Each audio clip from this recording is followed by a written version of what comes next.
We are, and hopefully there is no echo. If you hear an echo, let me know.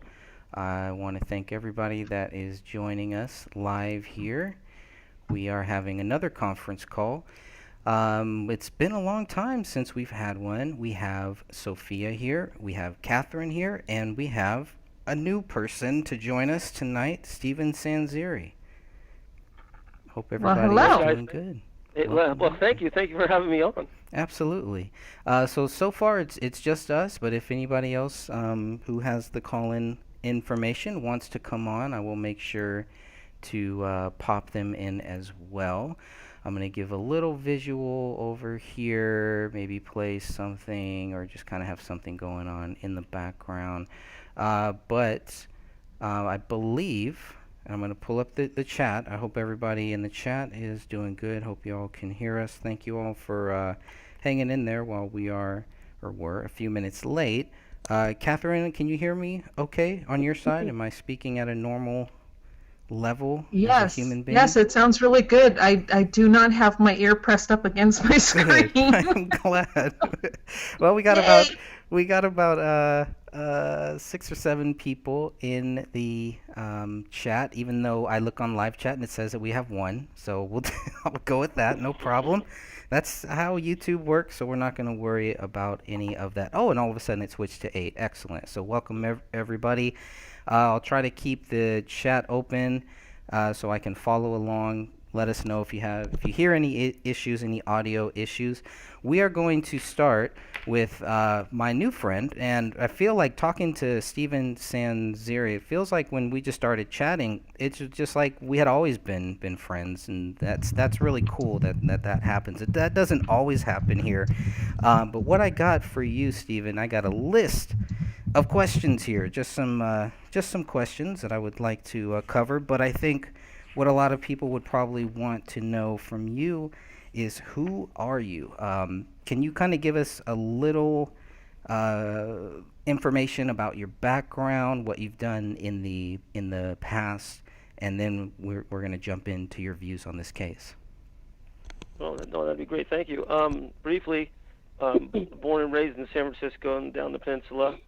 Um, College San Mateo, San Jose State. I became a police officer in 1982 for Burlingame, and that's in California. And then I also opened the Gold's Gym at that time, so I kind of left police work after a few years, and I got back in as a reserve per diem, and I started working bigger cases with the police department in Foster City, and I left there and moved up to the mountains and became a bail agent and a PI and bounty hunter, and I ended up getting involved in the Yosemite Sightseer murder case, which I wrote a book about called Ultimate Prey. And so that's pretty much where I am here. And I'm 61 years old now, but still have a lot of investigation in me, and I've seen a lot of cases from the Yosemite case, the Chandra Levy, Scott Peterson case. I had a little bit of that with some evidence that I found. So that's kind of my background, guys. So any questions regarding this case? That's great. Um, you have looked at some of the documents. Have you been able to go through the crime scene photos, the doc? I know there's a ton of stuff there, but how much of the Hmm. stuff in the few days that I sent it over to you, how much have you been able to actually get through? Well, the last document you sent me was basically all the forensic evidence and where it was going and how it was diagnosed, the DNA off the blood, matching up to the crime scene. So I really took a look at that with all the photographs, and there's a lot of loose ends I see, from casing counts to trajectory of a bullet in the ceiling, and 2 bullets to the head and one behind the daughter's ear. There was more rounds shot. The crime scene was messy. What David was doing with Gray State, and I went through his Facebook earlier tonight, and I could see, I mean, this guy, there was stress in him and such, but with what he had going on, this didn't happen. And one of the biggest thing is when he was murdered, the condition of his face and skull, and his arms being stretched out like a crucifix. And what It- was? Go ahead. Someone else. Oh, I was just going to say that, that's exactly one of the first things that struck me as well. And I had shown that photo to a retired police officer that I knew, here in the U.S. and then also to a police department in another country. And the very first thing all of these officers said, without exception, is this isn't right. No, it isn't. And I looked up some very gross and sad pictures of people that had gotten shot in the head with a .40 caliber. And when I looked at these photos, the first thing I thought was this was a shotgun. You know, there's David and Kamel, their faces were totally gone. And you know, I see shots from these .40 caliber, you know, online, and I don't see them being that bad. You know, and there's some things we'll get in with the dogs, and I've researched and such, but and that's why there's 2 shots in maybe each of them. But David would have fell forward, and the shot came from the back of his head to blow his face out. Didn't come under his chin. Didn't had to exit through his face, through the front. And if it does that, he's shot from behind the head. And usually you don't put a pistol behind your head to commit suicide. And then he would have fell forward. So there you go. Right, and the reason why I'm not sure if that is right or not, and I don't know if you've actually read the autopsy reports, is because the autopsy, which I don't really put a lot of faith in either. So if you have a whole different view on this, I'm all ears. But the autopsy reports state that there's exterior beveling to the wound that's behind the ears on the victims. So I'm like, okay, which means that it would have had to, plus they say they don't know the entrance, they only know the exit, blah, blah, blah. But even with all of that being said, if there's a shot from the side of the head and it does not make sense to me that the amount of damage done to that face would have occurred, and I do not believe a dog would have done it. Correct. Okay, since we're on that, Catherine, for a second here, I researched dogs and pet owners when a pet owner dies in the house and the dog's locked up, and what kind of wounds are there post-mortem, and it was very interesting. And this is we have David's right hand missing, the daughter's right arm, and both hands of Kamel. Okay, here's what it says. These are statistics. I pulled the statistics up from 2014-15. Okay, when a dog eats an owner, a former owner, 73% of the time they will go for the face. Okay, 15% of the time they will go to the abdomen, chest for the nutrients. This is an indoor dog that's trapped. Okay, now there's a difference between indoor and outdoor.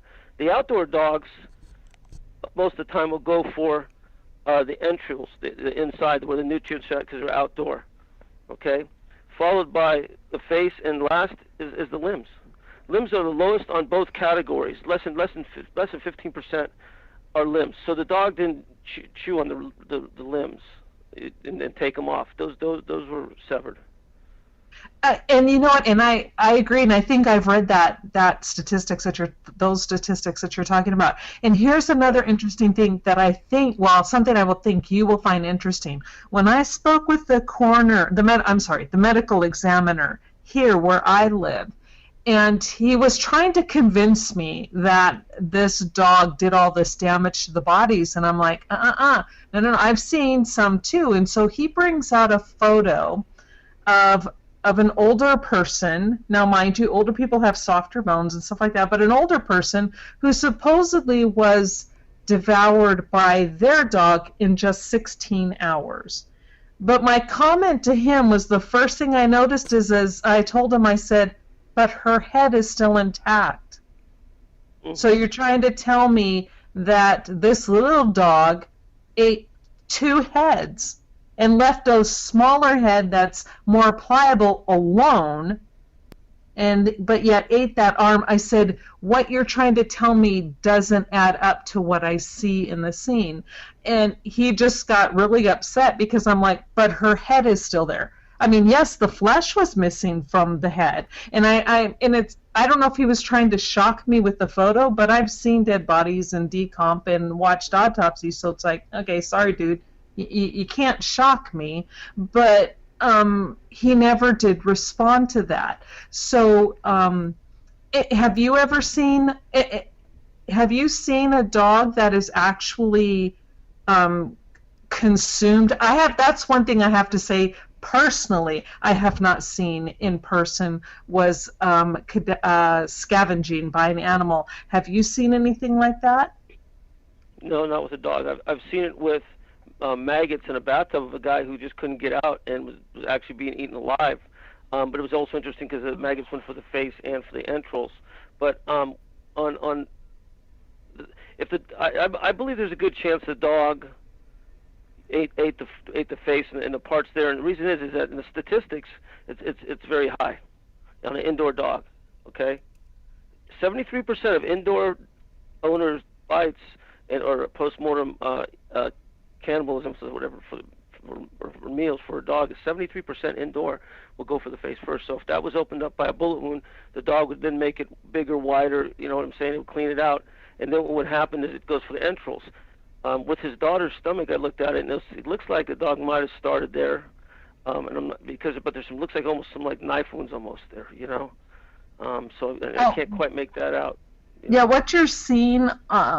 I'm sorry. I don't want to presume. I'm sorry. Please feel free to put me in my place and tell me to be quiet. Oh, no, you're fine. Oh, go ahead. But what you see on Ranya's abdomen is the marbling and some of the skin coming away in the slippage. But you were correct. Her abdomen was fully exposed, and yet that puppy or that little dog wasn't a puppy, but the dog never touched her abdomen, and yet she was also shot in the head, but her face was not eaten, and yet somehow Kamel, who was face down on the ground, had her entire face and larynx missing. So how did that happen? And this is what I tried to put forth. I mean, where her head was positioned fairly close to the couch. Well, you can't because the head doesn't move. I mean, something had to have been missing to have her placed as close as she was anyway. But what do you have to say about that? Oh, well, it's a 50-50 answer, but she was shot behind the ear, so that would take the trajectory out of the skull to the opposite side. If she was laying on that side, you wouldn't see her face blown off. You'd see her side of her face. She was shot behind the ear. Kamel and David were shot in the back of the head. Okay? And if you look at bullet 57 that went into the attic through the ceiling, if you look at that trajectory in an automatic, semi-automatic weapon where it discharges the spent cartridge to the right and how far it goes, and I'm seeing in a crime scene, and I know that's not accurate by, it's probably by feet really, but, still the trajectory is the same. Bullet 57 may have been a warning shot over his daughter, holding her hostage when maybe then David came in or something like that, and David didn't believe it and then shot the daughter and maybe shot, you know what I'm saying? Because that trajectory is even off. But she was shot in the back, right behind the ear, sad to say. So it would be a different exit wound than the front, but Okay, so I mean, this is good because according and I'm going to trust you seriously right now over anything I read in these reports, including the autopsy reports, because the autopsy reports are saying that the exit wounds for both David and Kamel are in the left parietal section of the head, and they call them exit wounds. And because they're saying it's external beveling, which means that the damage, the bullet or the projectile is then coming through the inside of the skull to the outside, which would cause the beveling on the exterior of the skull. But you are saying from what you are seeing and what you have read that you believe that they were shot in the back of the head. Is that what you understand, at least so far? Which could change.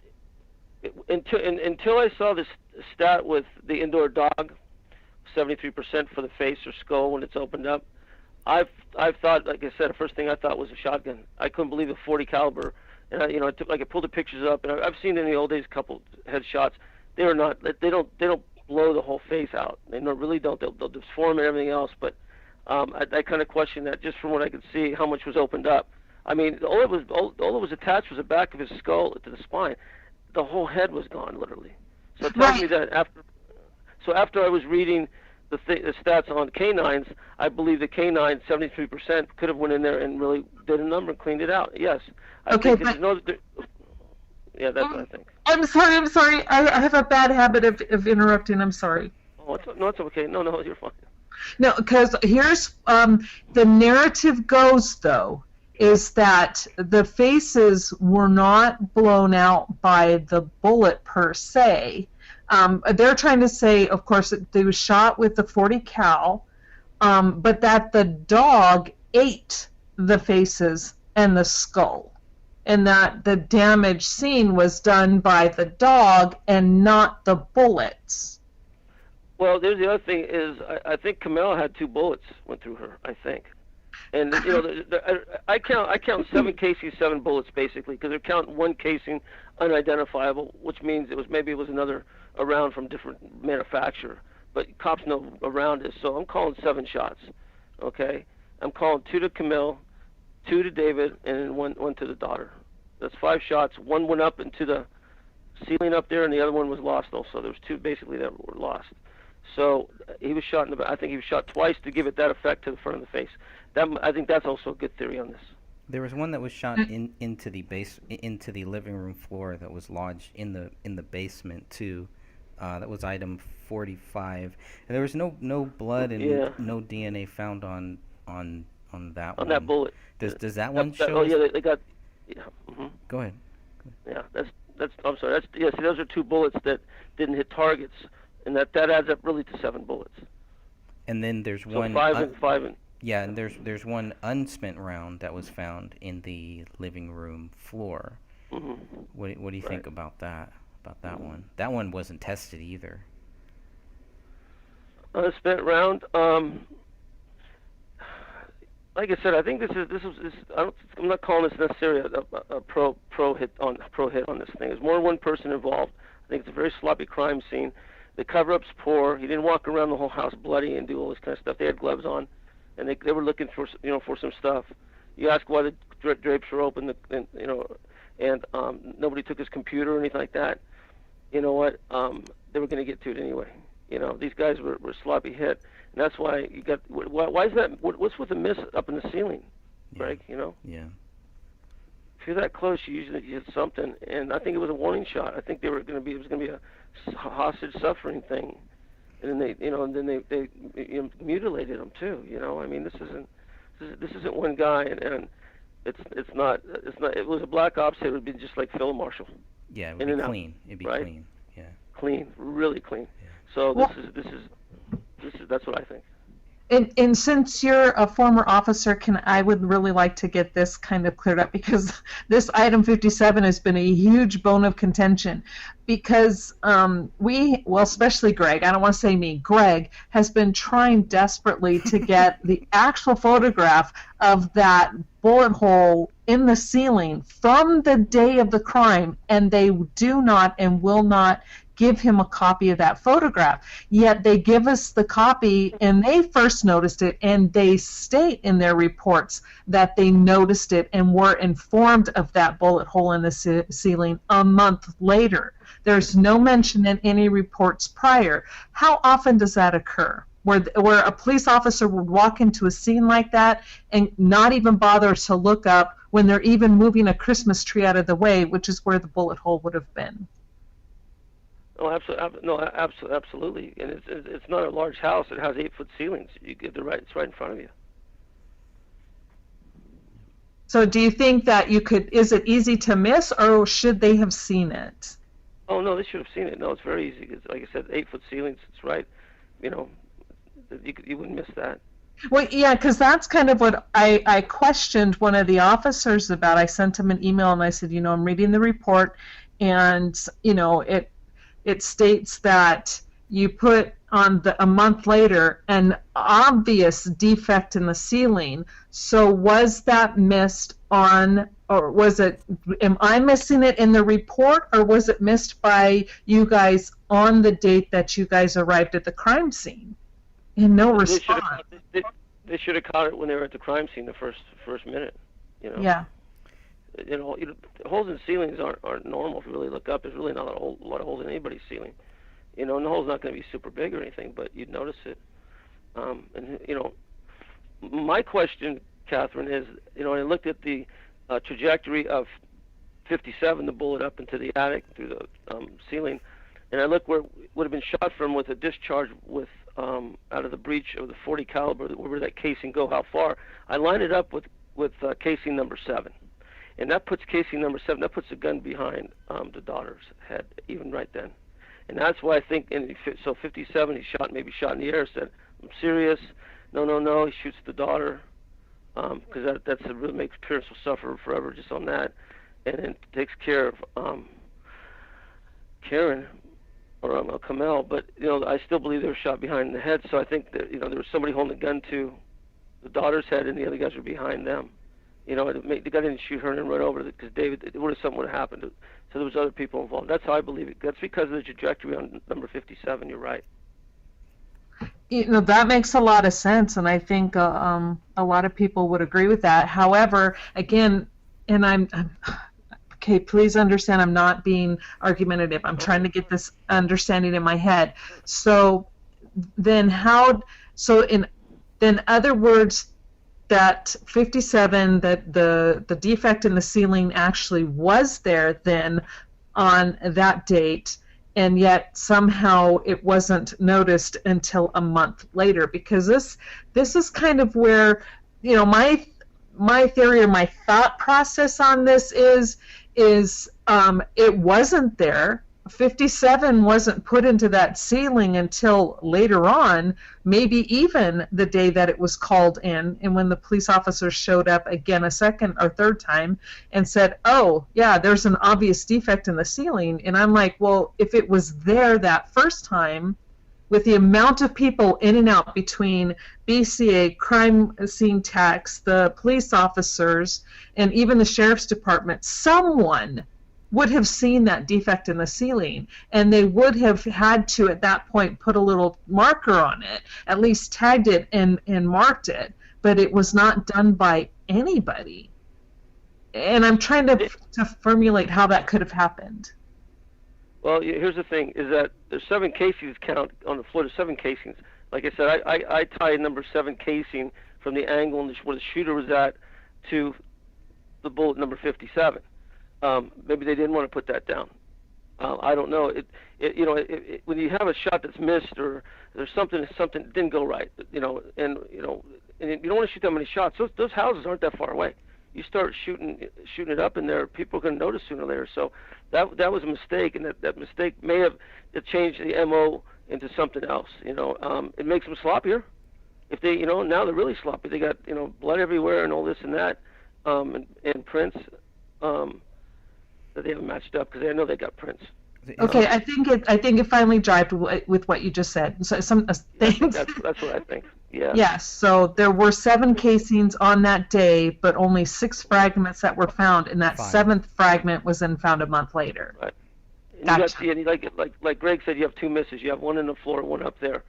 I mean, you want to make the least amount. If these guys were pros, it would have been silencers for sure. Maybe they were, but still they're missing. I mean, these guys don't miss. So they could have been warning shots. Get the people frantic. If it's some people that Greg and I talked about, they know where everything's at. I don't know if what was taken as far as kind of like you'd call it robbery. It's not that. The blood, all of writing, jihad writing on the wall. Greg said they misspelled that. Yeah, they had. Yeah, well, the one thing that I did find interesting, and it was Sophia who actually pointed it out to me. So I went back and I looked through the photos. Was that we know David was a filmmaker, and she pointed out to me, although she states that she wasn't the first person who saw it, but she was the one who showed it to me, was that there was a security camera in the garage, just one, and yet there were people for some reason looking up in the attic. Now, in your experience, how often does someone who has security cameras only have one and have it in the garage? Well, somebody was really poor, not to be facetious, but other than that, the garage, you'd probably, one inside in the living room and one outside in the front yard or something. I mean, at least 3 of them or something like that, not just one. Most people don't just put one up. Yeah, and because that's what I was kind of curious about too, because I'm like, well, again, this is theory and speculation and absolutely zero proof any of it even existed, but I'm like going, okay, if there was one, there had to have been more, and where were they and who took them? Well, here's I'm trying to say, first it looks like, right off the face of it, it's a deep state, Illuminati, the whole thing. A Philip Marshall type hit. He had too much information, whistleblower kind of stuff. Well, if they get caught, but it has to be something that looks, it makes, there's no way this man was that crazy. The PTSD, whatever, the stuff that happened, the position he was laid out in, this thing, he didn't kill his wife and murder his daughter and shoot himself. That didn't happen. There's no way. Absolutely, I'm 100% sure of that. Yeah, and I agree with that too. And from the medical background, I was an EMT for over 10 years, first responder, I should say, EMT, IV certified EMT. Plus, I used to hang with a deputy coroner, and I was able to go on ride-alongs with them. Plus, I knew sheriff's deputy. So I got to do ride-alongs with all of these people and see a lot of different stuff, plus the stuff I did. And with Ranya's third rib being fractured underneath, close to where the armpit is, the lateral side on her left-hand side, I will tell you that is not something a dog could do, because it's like almost up underneath the armpit. There's no way that dog could have supposedly pulled her arm out of the socket and then fractured her rib.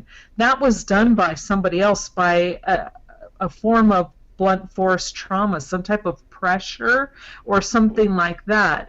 So that, to me, when I saw that, and when I watched videos of David with his daughter, that man loved his daughter. He loved his wife and he loved his daughter. And not to say that men who love their family don't do horrible things, but this is not something that is consistent with who David was. And when I watched an interview that Eric Sayward had done, he just happened to pop up at some park where David and Camille and Rania were, and then there was this guy behind the camera asking David, hey, where's your daughter? Can we go talk to your daughter? Well, David then positions his body between this man and his family, and he's like, they don't feel comfortable right now. They're really scared. Now, that is a man who's protecting his family, not someone who would then go and rip an arm out and fracture his daughter's rib. Or am I wrong? Does that happen? No, I don't think so. I even think maybe that Camille was posed. When you fall, she put this, the way her legs were spread way open, way wide. Mm-hmm. You don't stand like that. You're gonna fall to a point with or in or out. Very, not too much variables of where you were standing. You know what I'm saying? And so her legs all spread. That was done and the baby was laid there like that. There's something with that, and that's what the first thing I thought. This little girl, and that way the mother was posed. Your legs don't spread. If you were shot in the back of the head, it's so immediate you just drop. Right. Your legs don't spread. The floor wasn't that. She didn't slip out that wide. She was in good shape, Yeah, she was on a rug. Yeah, exactly. And also with the covering of the blanket, David's partially on his foot. Maybe he had the blanket with him on his chest or something, and when he fell, that's what happened. It would have forward anyway. But I think it's that they're maybe thinking of covering something up. I don't know, with the blanket under part of his leg. And the dog could have done that, Well, here's the thing, though, is the blanket was under Camille and over David. Her sweater was also partially covering his leg. And so it's like, okay, it is so, to me, and again, I know I could be wrong, but the way I read this scene, it's like, it's so staged. And Camille's left hand was under her body, and she's missing her left hand. Mm-hmm. And both hands. Yeah, right. Yes. Well, the right hand was exposed, so they're trying to say the dog did that. But the left hand is absolutely underneath her body. So how could the dog eat a hand that is completely under her body? It had to have been removed. Yeah. No, absolutely. The other thing is I researched how long dogs will wait before they will, eat their owner or have a meal, and depending on the dog's size, it's anywhere from 5 to 8 days. That if they don't get fed, but it depends on their size, weight, shape, their age, and water. Water is a big thing. They'll finish their water up before they do that a lot of times, but it's 5 to 8 days they will do that. Start that.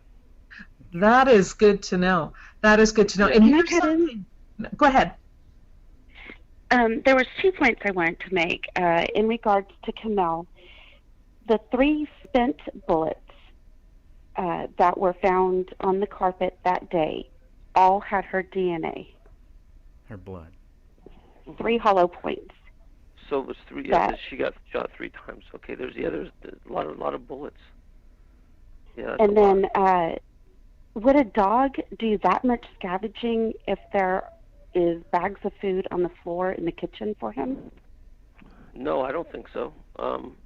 I've never seen a scene like that, but no. And there was plenty of dog food. You're saying? Yes, there was one large bag and then half of a large bag, and neither of them had been scratched up, chewed up, or anything like that.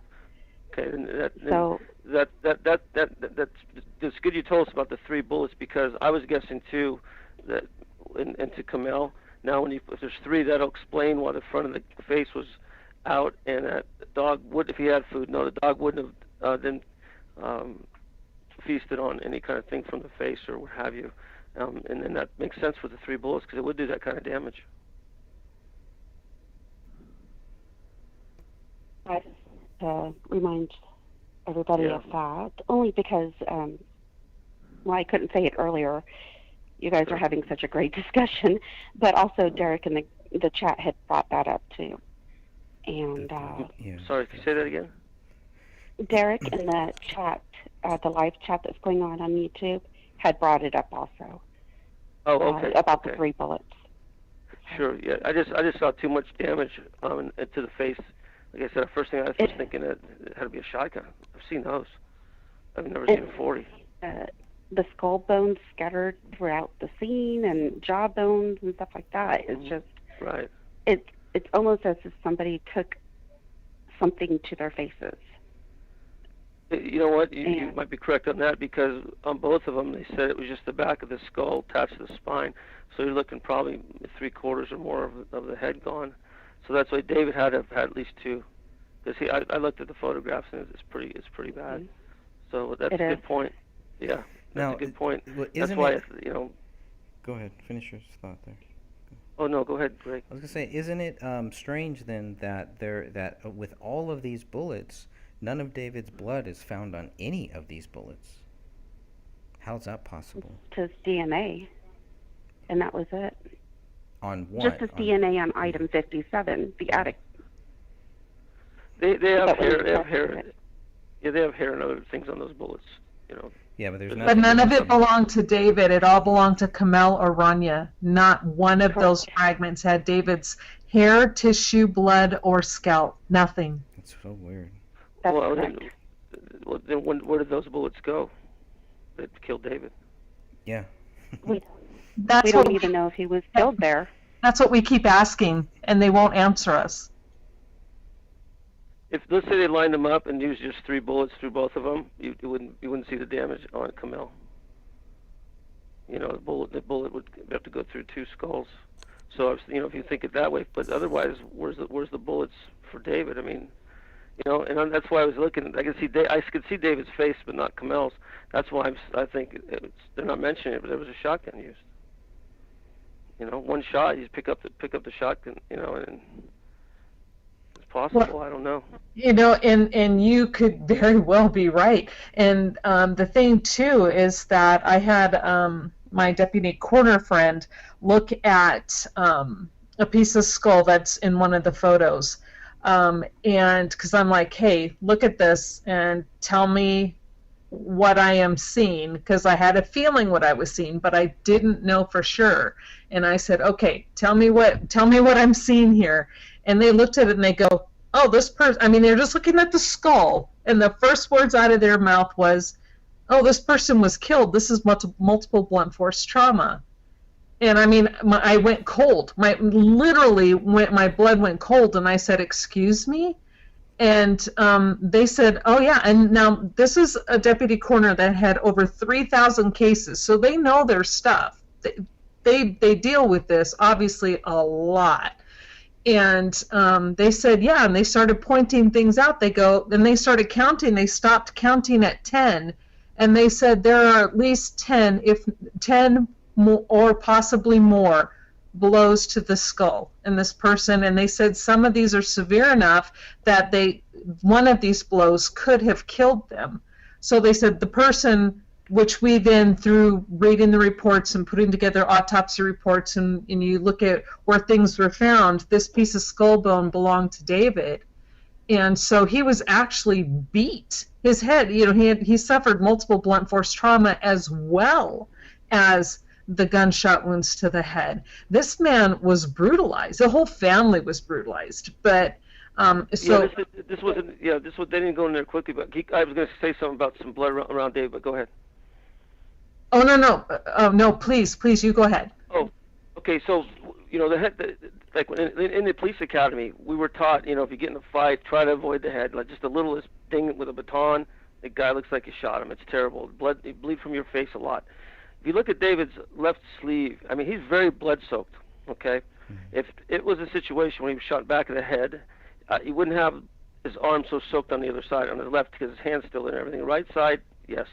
But his left side is very blood soaked. If they beat him before they shot him, he would have blood all over him. And I think you're making a very good point. And I would look at the blood analysis.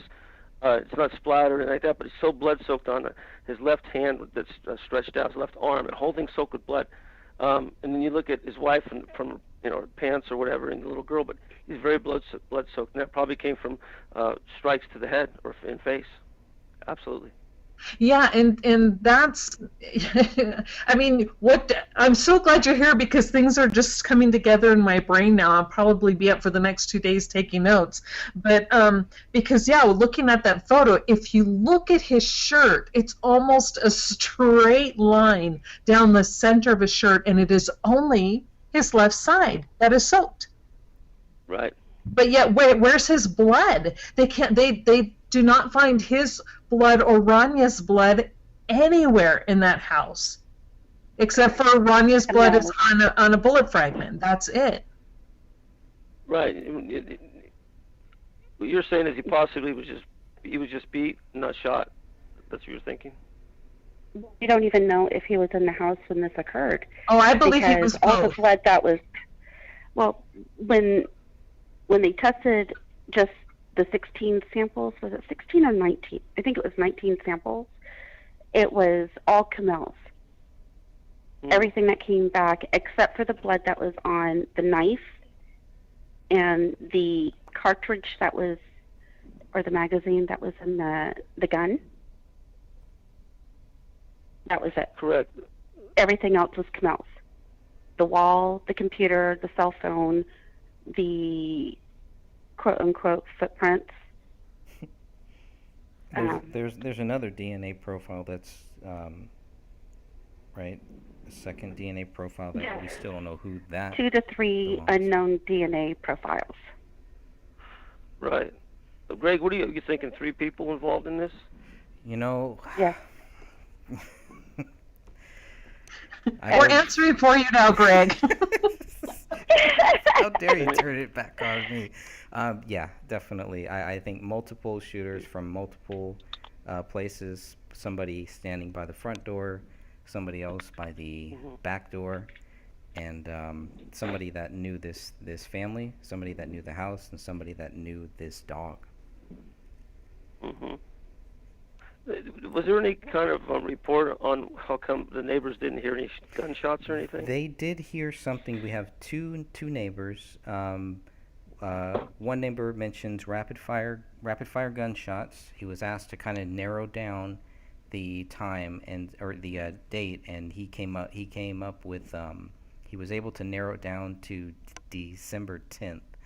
Now the problem with that is that all 3 people were still active, and even well, at least David was seen after that date.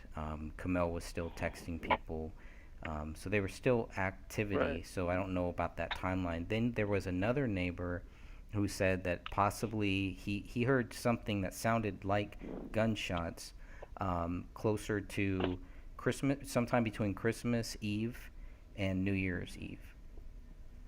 But that's it, and there's a lot of neighbors in that area, and they are close. But I have to be honest, I don't know if somebody was shot a couple doors down or even next door. I don't know if I would recognize that as a gunshot either. I think you'd have to really know, and it sounds like these neighbors definitely. That's why they weren't sure if it was a firecracker. And I know we've talked about this where, if you listen to it, especially from a distance, gunshots can sound like what we would think was a firecracker. So, but the fact that we do have two neighbors that did say that they heard something is good. The timing is not good because it doesn't really line up when what the police say, whereas they're pretty much saying that David committed these crimes on Christmas Eve, maybe even Christmas Day. And so there's not a whole lot to really back that up because of how many shots we're talking about. Kamel was shot twice, according to their theory. The daughter was shot once, and David was shot once. That's not 3 rapid fire shots.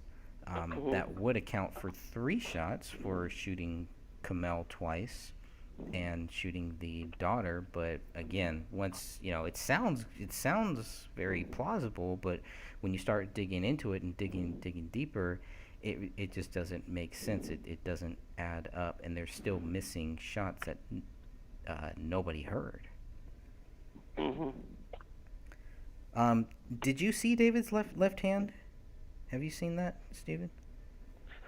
Oh, his left hand. Yeah, it's just post-mortem lividity and decom. Doesn't that look weird to you, the way that the thumb? I mean, have you ever seen anything or heard anything about that? The thumb, how it's pressed up against his other finger. To me, that was very odd. Why didn't the dog go after that? He goes after all of this other stuff.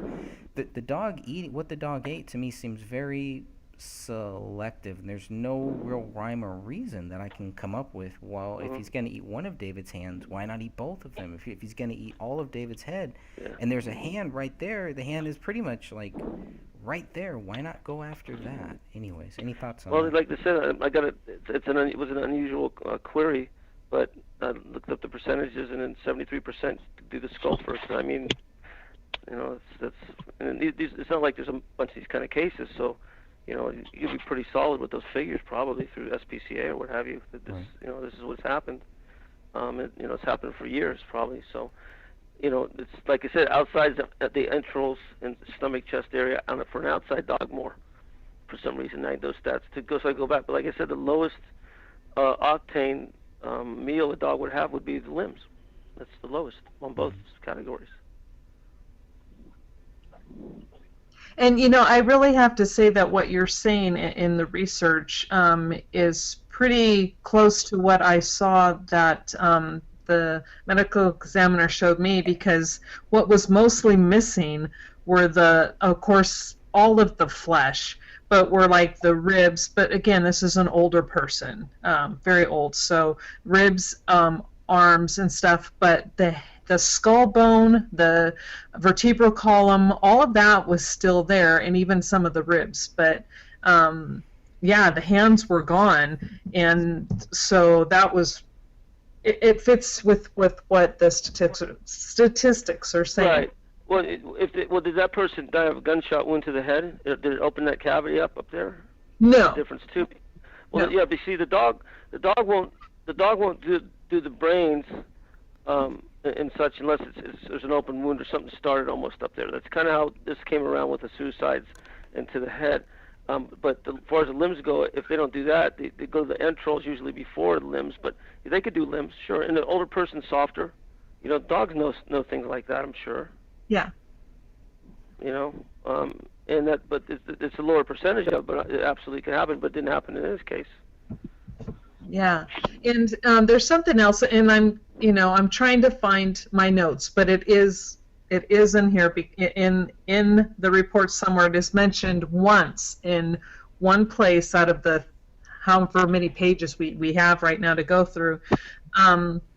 That, and I believe, and I could be wrong, so okay, I'm going to leave the name out, but one of the people, it was either the officer or someone from BCA, goes in and they're checking for rigor on the bodies. Now, mind you, they only check David, and they still found some quote-unquote stiffness to David's arm, but everything else had lost the rigor stage.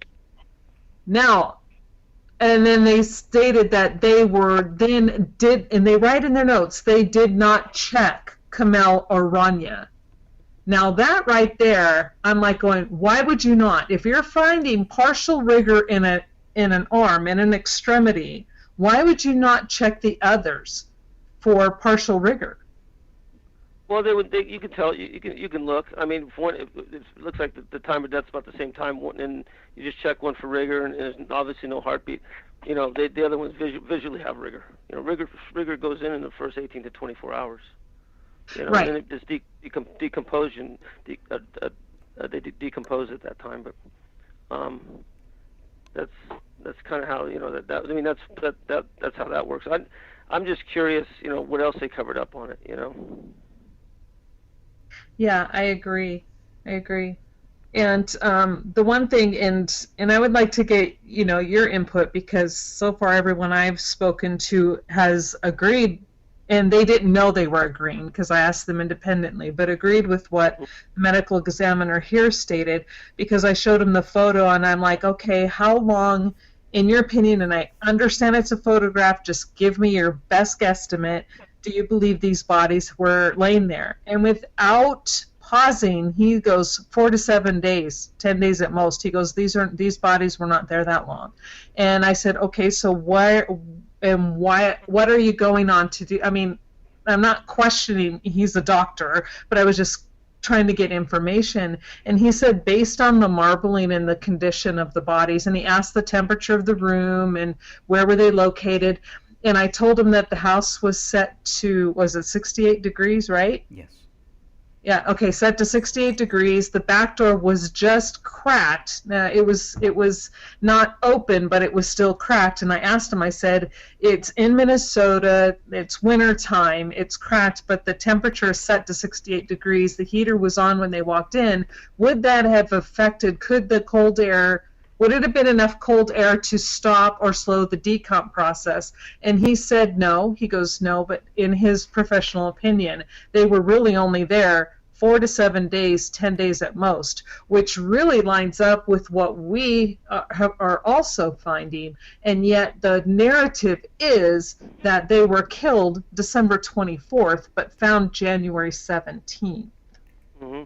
Well, you know, the other thing is, if you look at David's left hand, which Greg just touched upon, you can see that I can't talk today. Decomposition. It's mummified. Thank you. Blah blah blah. Yeah, decomposition. Yeah. It's mummified. Well, that means is that he was hit in the head several times. He lost blood rapidly. Somehow he lost blood rapidly. And what happens there's less blood in the body, even though Camille was shot in the head and the daughter was shot behind the ear, is that you will bleed out slower. Let's say, than if you cut a main vein or a carotid vein. So he was probably bleeding out. That's why I think the hand looks like mummified compared to anybody else. You know. Interesting. And I think that's that goes along with continuous bleeding out in a certain way. Thank you for explaining that. We have been trying to figure that out. Mm-hmm. Yeah, because he's mummified more than anybody. Yeah. He was not killed in that house. I swear it. Oh my goodness. Where is his DNA? Where is his blood? That's.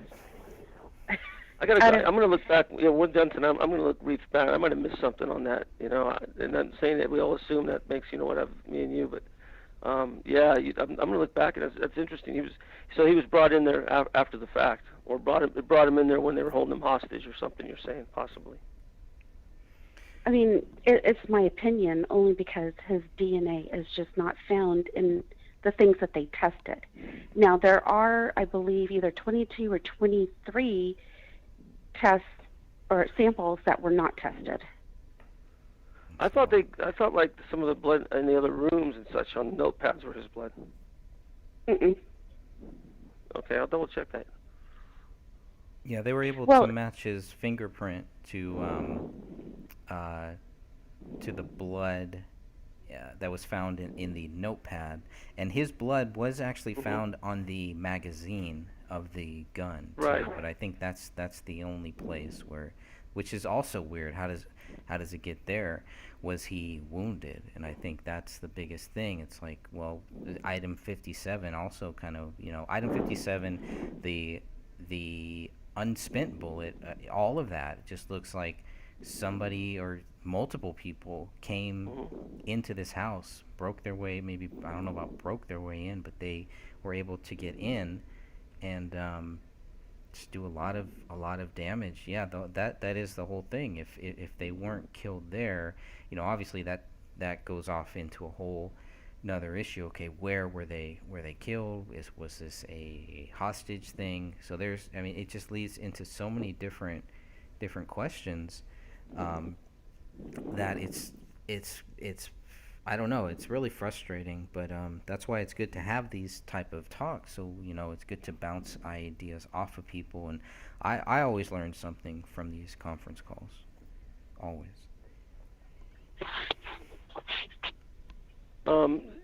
She may have a point on him being possibly murdered before that, because it definitely has a lot more rigor and everything else. Plus, the color of the skin is usually that's what I'm looking at. It's very, very dark. But if he was, let's say he was murdered 3 days before that or something, I'm sure somebody would know. His wife would have called somebody. Was he murdered in the backyard and brought in? I don't know. The good question is they're not finding DNA or any kind of blood on those bullets of his. And I got to double check. I thought we had a match on that, but I know Greg spoke about the notebook and stuff. I know they have a match, but there's so many places in the house that have blood. Right. All over the place. The dishwasher, the computer. Why on the computer all of a sudden? Were they trying to get a file from him? I was going to let you know that they took 47 samples, and I'm trying to find where we posted this, because I took all the, there we go, let me see her post. So she went ahead and, as soon as my phone decides to work, let's see. There was 47 samples taken from the crime scene. 16 were tested, 21 were not tested. Now, there were some handwriting samples that were taken from the crime scene. So those were the ones that were not tested. I think there was like 10 samples taken. Mm-hmm. And so they were not the DNA tests. But out of all that were on that DNA lab results, there was 47. 16 DNA items were tested, 21 samples were not. And when I had a conversation with the BCA over a year ago, maybe a year and a half, they still had those samples. Hmm. But I just found it odd that they would. Sure, go ahead. I'd like to go back, just go around a little bit on you guys' opinion as what you've seen or know, how you read about. Would you agree this was a sloppy execution? Yes. Okay. Absolutely. Here's three. Kathleen, thank you. There's three things there picked off his Facebook, and this tells me he knew that somebody was on him. And on Facebook, off of the indentation on the impressions on what was typed or written. So these are from the indent impressions after you write a piece of paper behind it, then they forensic it, and these are what. And it was scrambled a little bit, but this is verbatim. Undercover, great danger. Undercover, great danger. So he wrote this on a piece of paper, and they got the impression. Okay, so he knows something's going on. He's not saying undercover great danger like he's undercover. I'm gonna great danger myself. He knows something's going on. Number two, the other impression that was picked up, it says going to full auto. So he's looking at defending himself for some reason. Not going to full auto and shoot my family tomorrow. Just going to full auto. And the third impression picked up civil matters. That means he knew that civil matters, like it'd be talking CIA company, deep state stuff, civil matters. He's not talking about a lawsuit or anything. So these three things caught my eye earlier tonight, and so he knew he was in great danger. He wrote that down on a piece of paper to himself. So he knew something was he had eyes on him. Something was going to happen, and he knew it. Oh, that makes so much sense with the stuff that Sophie and I found when we were going through the phone records and the text messaging and comparing those with what some of the guys from the gray state and his supposed friends were saying. They were saying that they had contact and they sent these texts and they called, and there is zero proof of any of that. There's no proof whatsoever that any of those calls took place. And in fact, text messages and phone calls coming into his phone were then routed through to a whole different number. So there's a lot of really weird stuff, and oh, there you go. Yeah. My And biggest So, can I add real quick? I just wanted to say that it didn't appear that David was doing the routing of the phone calls. and that's what I'd like correct. to ask your opinion on is, what does that mean? Was Title somebody 24. cloning their phone? It's wiretap. Sure. It's supposed to have a warrant for that. Wiretapping is totally illegal. You have to let somebody know, like when you make a phone call, you're being recorded. But the wiretap itself, the dark state and FBI or anybody could go ahead and do that, and normally you have to have a warrant to get that. You can only listen in for so long and such. But there's nothing legal. They're not going to do anything legal or go by the law when they do something like this anyway. But sure, they were listening to phone calls, things like that. Yes, Because, I want to just clarify, yes, because this was going on for 2-3 weeks, maybe even longer. So that routing through another phone number can mean a wiretapping. Is that what you're saying? It's just they go through. Anytime that it's wiretapping, and sophisticated wiretapping, it's not a big deal. They can do it with your cell phones and everything. Thank you. Thank you for It's been around explaining. a long time. But my question is, when I sum it all up, is how sloppy this was, and what's made it look was the cabal, or the Saudis, or the jihad, whatever it is, trying to make it look like that, and it's not playing for me on that. And the missed rounds, it's sealing the floor, his body possibly moved from another place. Why pick these guys and not just do it more professionally? That's what I'm kind of stumped at. What if a couple of the people that he was friends with, quote unquote, had been prior military? Well, without naming names, I think training to do that.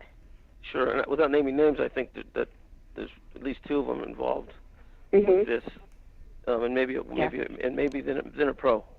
This wasn't three secret agent guys going there just for a living. It was too sloppy, number one, and number two is somebody who knows it's easy to get inside. He befriended all these people, and who you're going to trust, and there's definitely one or two of those guys is inside with whomever orchestrated this thing. I believe that, and they paid him some good money. These guys they'll go do anything like that. And there's some other things that Greg and I talked about earlier. We can't talk online, but we have our ideas.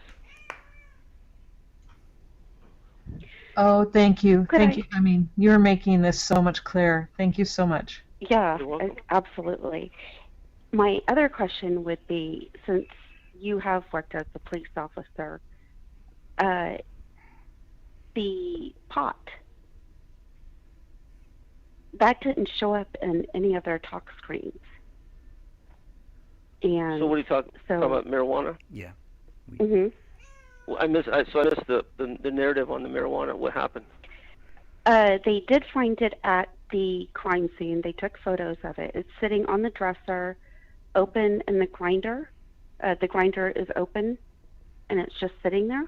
And then there's like a bag and some tweezers. I think there was a couple bongs, a couple one-hitters in the bathroom. But they found no pot, no marijuana in either of their systems. They were clean toxicology reports. The only thing that was found was Camille had something similar to an aspirin product, but they were completely clear for alcohol and drugs. Sure, you know, the marijuana, they might have used it every once in a while, and it's about like 30 days to get out of your system. They're both in pretty good shape. You know, they drink some cranberry juice and it's gone. Or they're not trying to hide anything. They weren't avid smokers. That's all. You know. And so a lot of people who believe that David is guilty are using the marijuana as an excuse for him snapping and killing his family. Marijuana doesn't do that. I know. I know. You got the wrong drug. You've never seen that movie Reefer Madness? I mean, according to that movie, that's exactly what happens. That's so far left. You know that? Oh my God. I know. You know, you know, it's funny. I can't even watch it. It's so stupid. You know what I mean?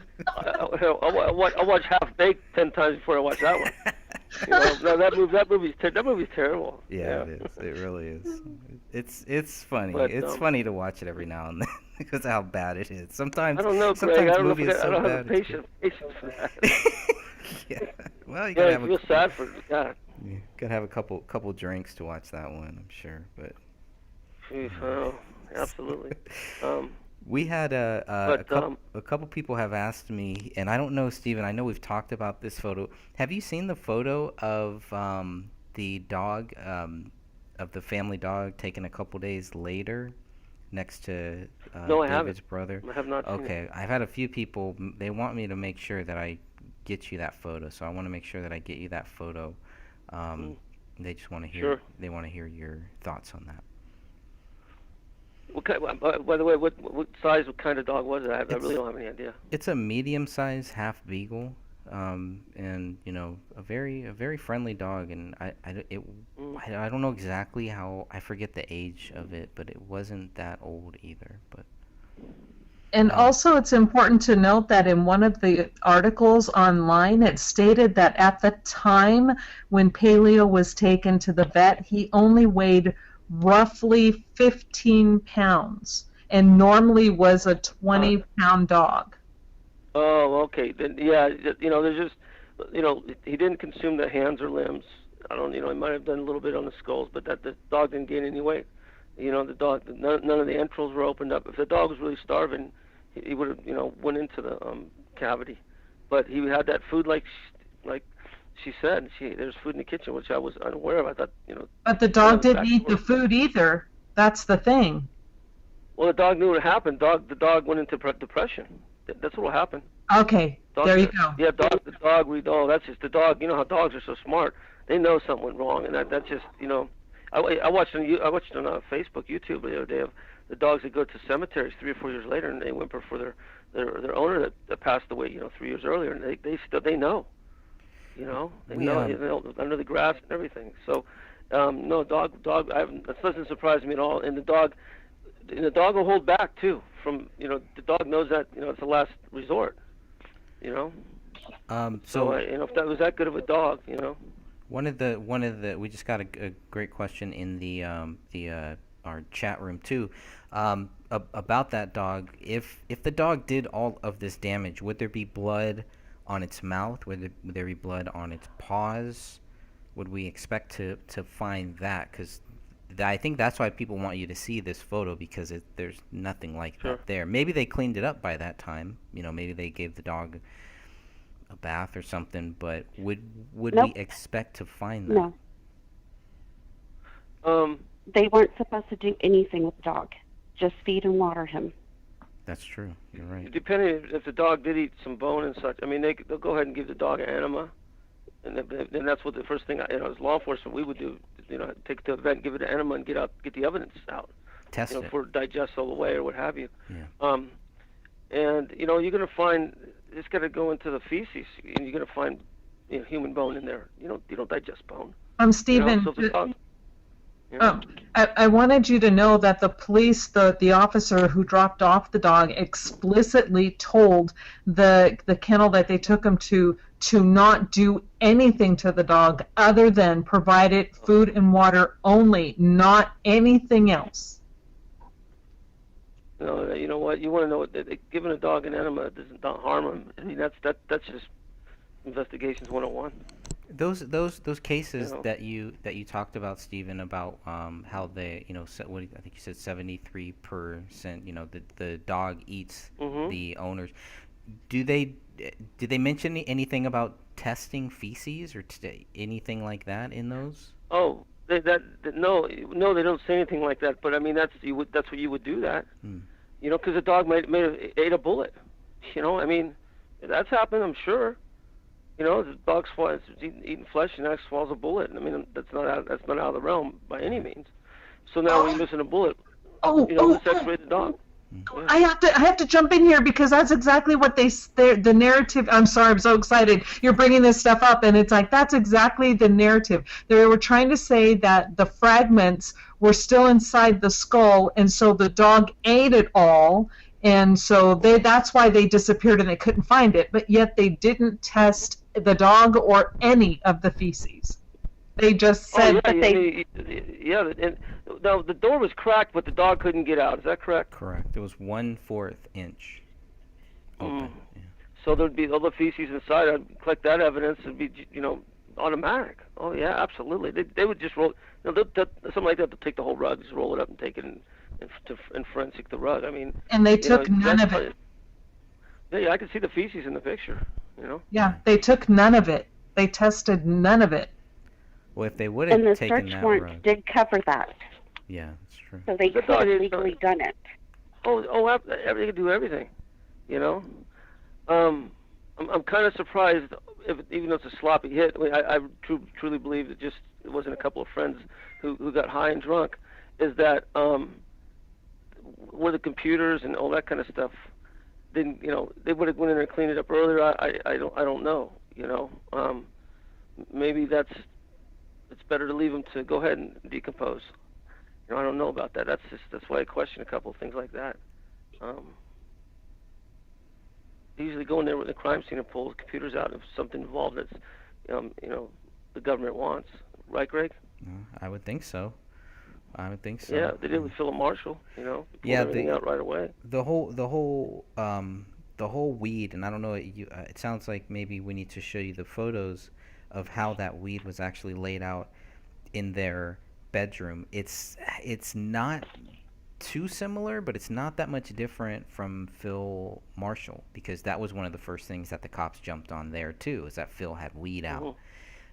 This was even worse. This looks like they were grinding it. Somebody knocked on their door. They kind of stopped, and then these murders happened. Okay. It looks Well, staged. It looks staged. Well, this is why marijuana is a Schedule One drug, according to the government, and it will never be changed. It's the only way. They know about so many people smoke marijuana, but it is the last way they can get into your house for just smoking marijuana. And that's why it's a Schedule One drug with cocaine and acid and things like that. Mushrooms, Schedule One. Mm-hmm. But marijuana is Schedule One drug. It shouldn't be there. Why? Because that gives the feds all the power in the world to go in there. It's a felony, a federal felony for over 99 plants. The feds can go in there and take over. If they want to. But cultivating federally is illegal. So that, and it doesn't save the guy any more facing that stuff. It's more of a probable cause. Hey, they can back it with, hey, this guy sells marijuana. And then they'll post hence the warrant and get some crooked judge to backdate it and say, we thought he was this and he pulled a gun on us. That's how they work that. But it's definitely a default for the federal government, which is probably involved in this. And it probably made it look for like his possession for sale, like he was a bigger dealer. Yeah, Stephen, can you see the photos Greg's running right now? No, you know what? I'm just on other okay. computer, so I don't have it all up. Okay. Because I was going to let Greg know which photo number was the pot on the dresser, but that won't help you, so never mind. Oh yeah, I'll take a look at it, definitely. We can do a curtain call later for 15 minutes if we have a bunch of stuff we found out. Sure. That sounds great, and I truly appreciate you taking the time tonight to discuss this with us. Oh no, thank you. We do have some questions. Oh, go ahead. Yeah, no, well, first you guys did a great job because I picked up on a lot of things I missed. Thanks to Greg, got me a lot of good information. I was trying to think I had a couple more things here. I went over the impression on the handwriting, which reading through that tells me that he knew something was going to go on. Dishwasher. One of the biggest things is just how so many places where there was blood, touched or moved or whatever, And the first thing I thought was, the poor guy is beat. He's walking around, he's stumbling in the kitchen. There'd be a lot more blood than that. So somebody was, here you are, having only one little fingerprint by the sink and in the dishwasher, a little bit of blood. It tells me that came off of one of the suspects. Not, maybe a cut off. That's what I was going to ask you. Yeah. Oh see, my I think it was goodness! a fire. I was going to ask you about that. That's the only thing that listen. They got to his gun. The only thing David had probably was the knife. And I know when I had a situation, I didn't go anywhere in my house with a pretty nice sized blade because people get in. I don't carry a gun around, all that stuff, but just a little bit of an edge, and that's how he thought. And he's probably really good with that knife. And daughter's not going to shoot herself. He can lay it on the table. It's it's not a firearm hazard. And the guy who there should be if this was if this was David, his wife, or his daughter, if they went into the kitchen and there was one drop of blood, it would be a flood. I mean, just the way they were wounded, shot, hurt, whatever. David, basically done the fight, cut the guy. The guy went in there. There's very little drops of blood, like maybe he sliced his hand a little bit, washed it down the sink. You are saying exactly what the deputy I spoke with said, and also the deputy coroner, the sheriff's deputy, and then the deputy coroner said exactly the same thing. They said that blood in the kitchen was more than likely belonged to the perpetrator or perpetrators, and it should have been tested. And they asked me, that was the first thing they said, was that tested? And I said no, and they said that was a huge mistake. No, that's one of the things that caught my eye. It was just there should be no blood or a lot of blood. Okay, and then we got a couple of drops. I mean, you go in and the guy was going to wash his wound out. If it's only a few drops and he left them, I'm sure he didn't. They didn't have to clean up anything. So even if he had a rubber glove on, which makes sense because it's going to hold some blood back. So they had latex gloves on. Sure of that.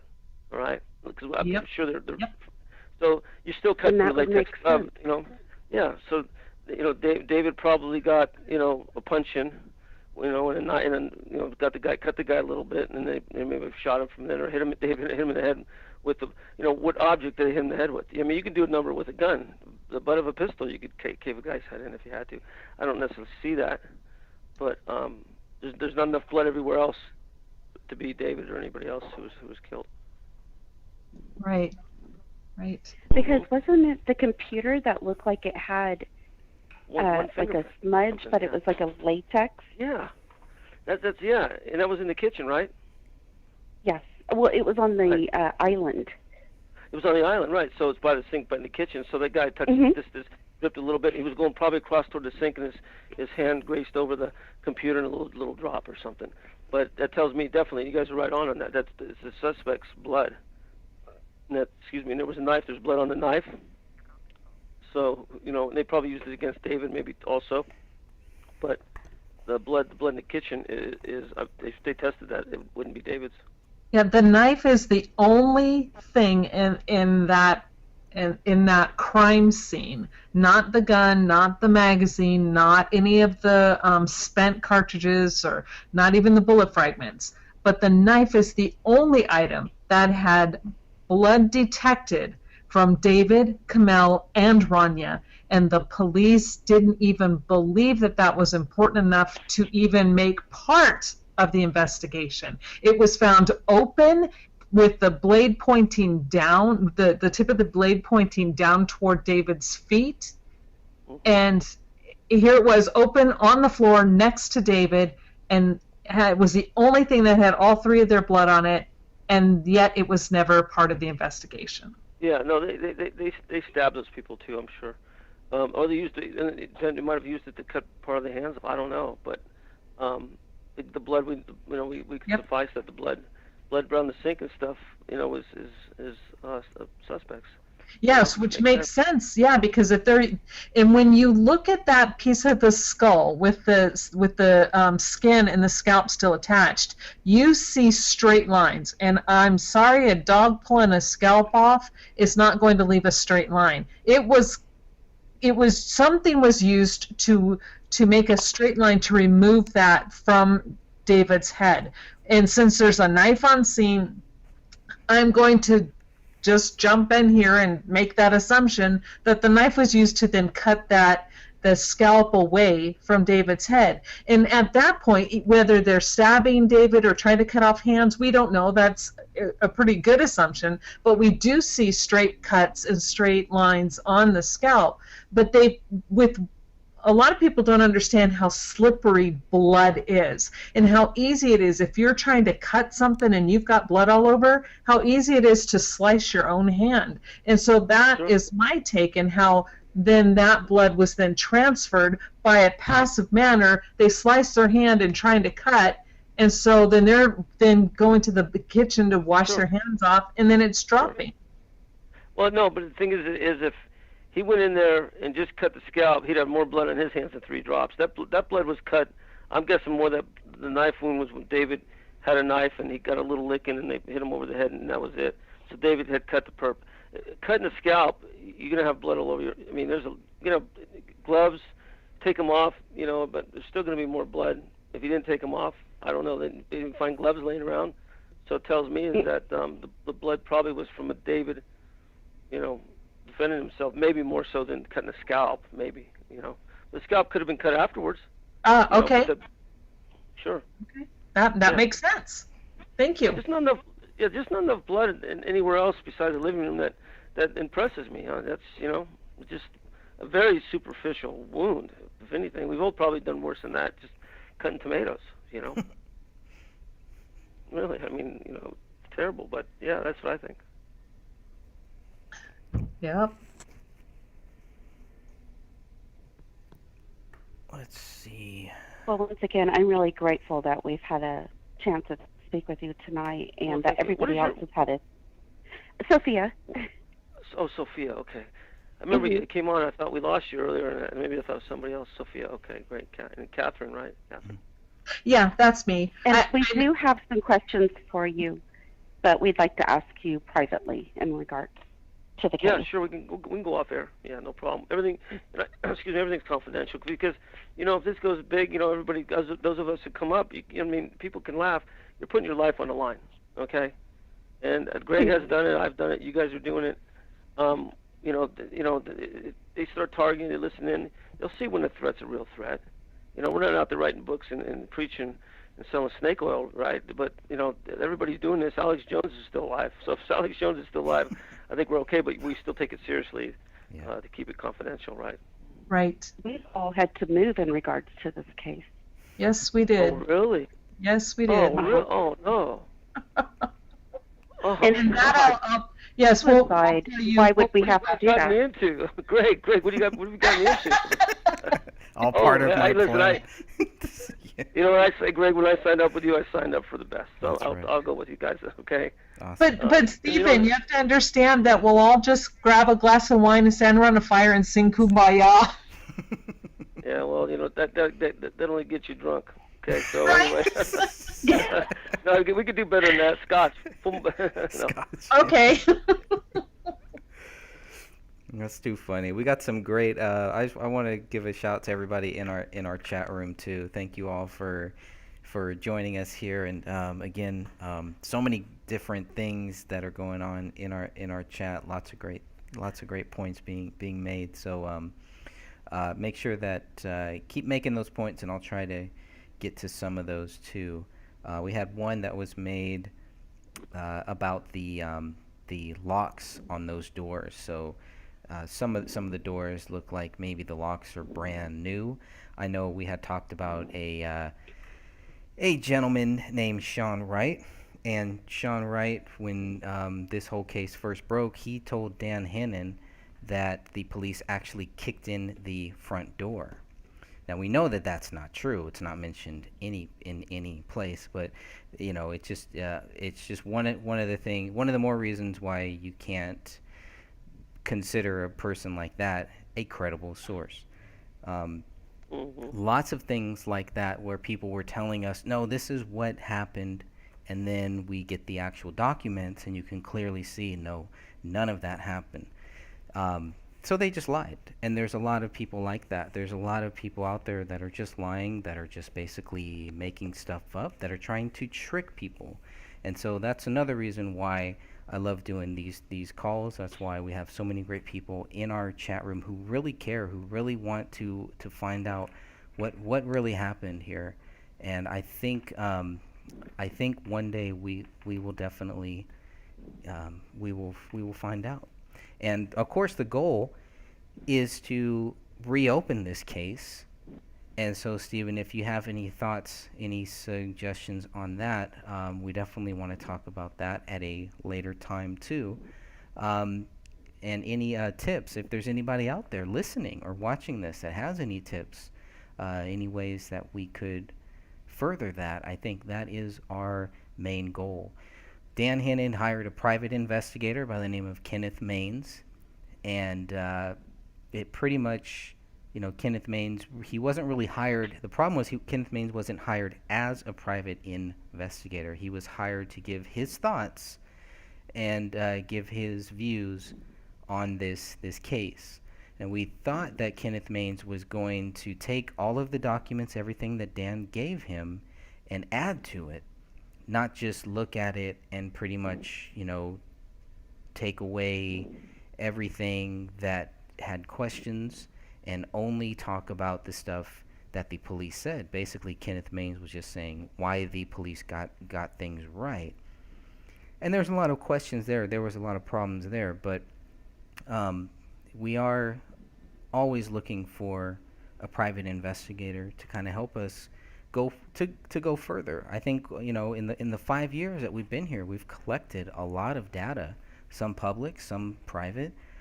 But just with the public data, it's just kind of baffling how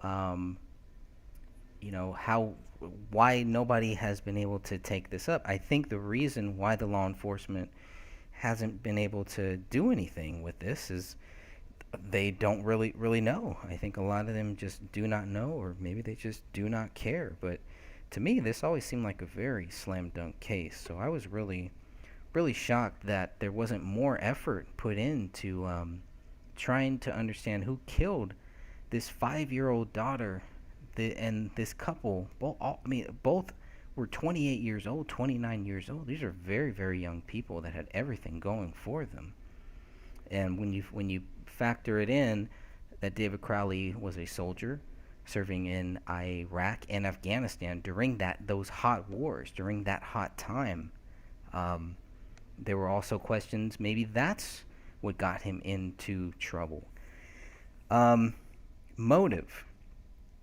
The motive, Stephen, if you were to look for motive from David or from anybody as a police officer or as a private investigator, what would you look for? Well, they're automatically going to look for life insurance policies on each other. That's number one, and cancel that out pretty quickly on this. I'm thinking it was done by the rookies, people that know him, close to him. Like I said, it's too sloppy. And like Philip Marshall, they killed a dog. They would have probably done the same thing here. The curtains were open; those would have been closed. That's a simple move. And I question there was a GoFundMe that went up for a while, and it looked like somebody absconded some of the money. Yeah, that was David's brother put up a GoFundMe. Do you guys remember? Was it was like $60 million or $6 million for Kamel's mom? Kamel's mom. Yeah, he was asking for $6 million. For You're $6 correct. million dollars, and it was weird that he made it for Kamel's mom, who had cancer, some type of cancer. I forget what type of cancer she had. And so once Kamel's family found out, they had him shut that thing down.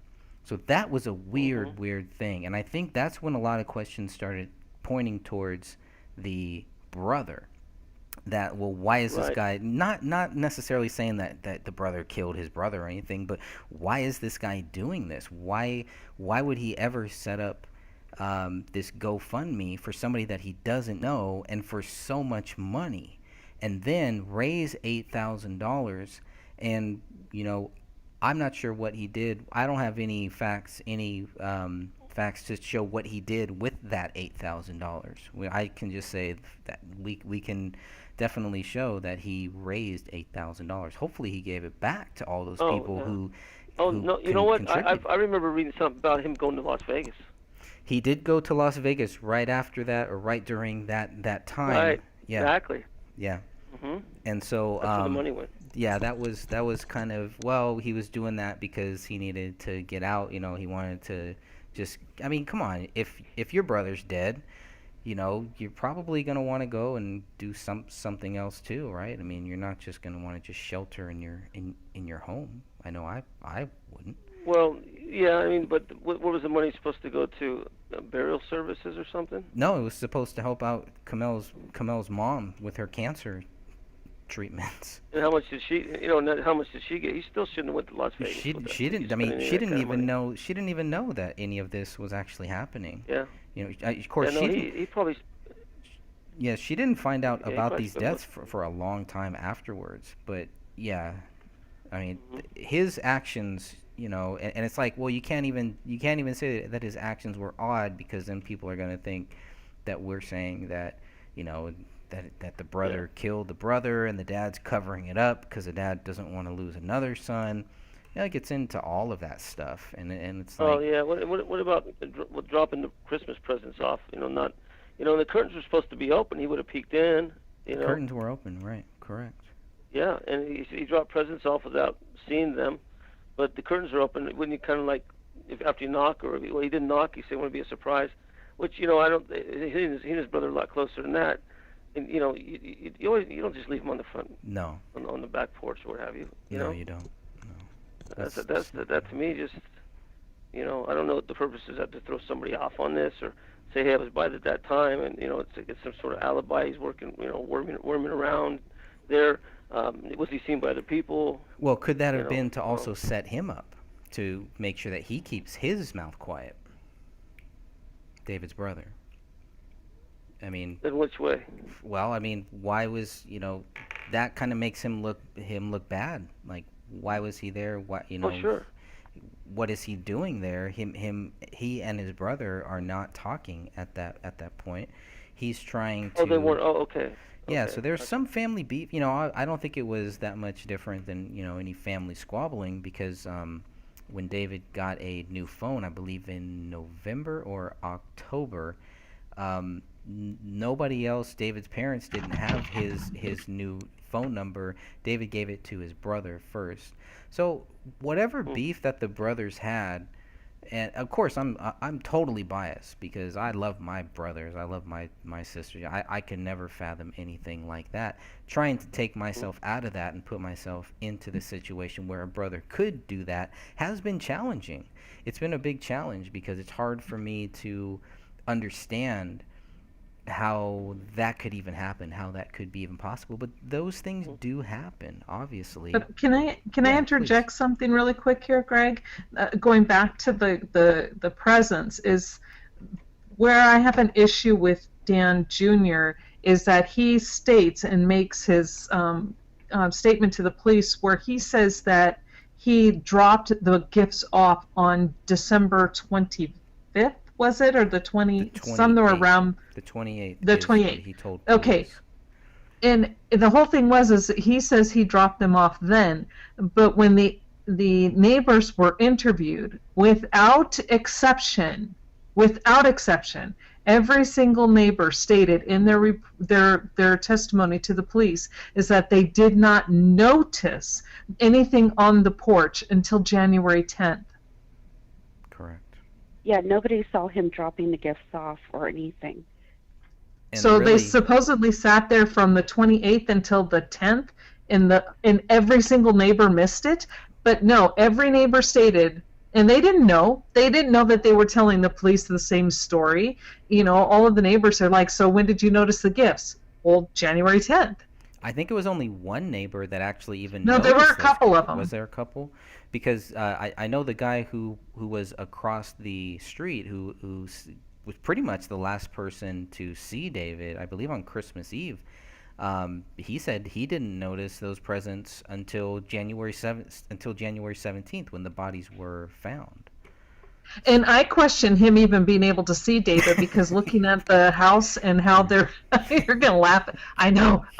But when you look at how these houses are situated on Google Maps and you can look corner to corner, house to house, when you're looking at those street views, and the houses are so offset and there's a tree there, I do not see. I challenge that man to explain to me how he saw David and how he looked David in the eye when they're kitty corner and their windows aren't even in the same line of sight. Yeah, see, I believed that story when I had read it in the police reports, but then when I saw the Google photos and then the layout of their neighborhood, I was like, oh, there's something wrong with this. Yep. Because, that just doesn't make sense. And then on top of that, this person who claims to have seen David has David's birthday, and then his wife has Camille's birthday. And he's tall. He's about interesting. 7 feet tall, if I remember, almost 7 feet tall. So he's a pretty tall guy. And he disappeared, moved away right after he was interviewed or talked to for the first time. He left and never left a forwarding address. Well, we thought that he told police that he left, but then it turns out that he didn't leave, actually. So I don't know why he told police that, or why whoever police talked to when they came back, why did they think that he had moved when Dan Hennon spoke with that person? It was pretty clear that he had not moved. He was still there, still living there. So that was definitely odd. But the other question is, why did police go back a second time to go talk to that person too? So I've never really felt good about a clear answer about why the police went back for a second time. What type of questions were they going to ask the person across the street? Okay, so because I'm basing what I just stated on what was in the report. Correct. So that's right. And so that is erroneous information because Dan did speak with them and they did state that they were still there after the police stated that they believed he had moved and he was no longer at that address. We'd have to clarify with Dan if the neighbor stated that, but we definitely know that the neighbor did not move at that time when the officer Tara Becker went back to talk with that neighbor. She was told that they had actually moved, she was told that they were no longer at the residence, and then it definitely came out later on that he was at the residence. So that's all that I know for sure. We'd have to get Dan to clarify if the neighbor told him that or if that's something that was found elsewhere. Okay, thank you, because I'll change my notes then on that. So, I want all the right information. Thank you, Greg. Sure. So I had kind of asked why he went to Vegas, and somebody in the chat said for gambling. Pansy said that for gambling. Somebody noticed the dog hair was stuck in the blood on the gun. I don't know if that was dog hair on the gun, but there was some type of hair on the gun and blood. Greg, that would answer what the blunt force trauma to his skull was of the pistol. That's what I was thinking too, but I don't know if Catherine, Catherine's the one who actually brought that up, and I did a lot of research and a lot of looking into that, and I have a really good software program. I used to do photography. So I ran these photos and the skull piece through my photography development programs, and when you when I get different views, you can actually see impressions that are like a square or a triangle with a small circle in the middle. There's like 2 or 3 separate impressions that you can clearly see different designs on. I'll send them to Greg, or if you still have them, Greg, if you could pass them on to Stephen, that would be great. Yeah. And I would love for you to take a look at these photos, and then you can see what I see. It's not the butt of a gun. I'm not saying he wasn't hit with the butt of a gun, because he absolutely could have been, but you see impressions, like what makes a diamond shape, what makes a hexagonal shape, what makes a square with a circle in the middle.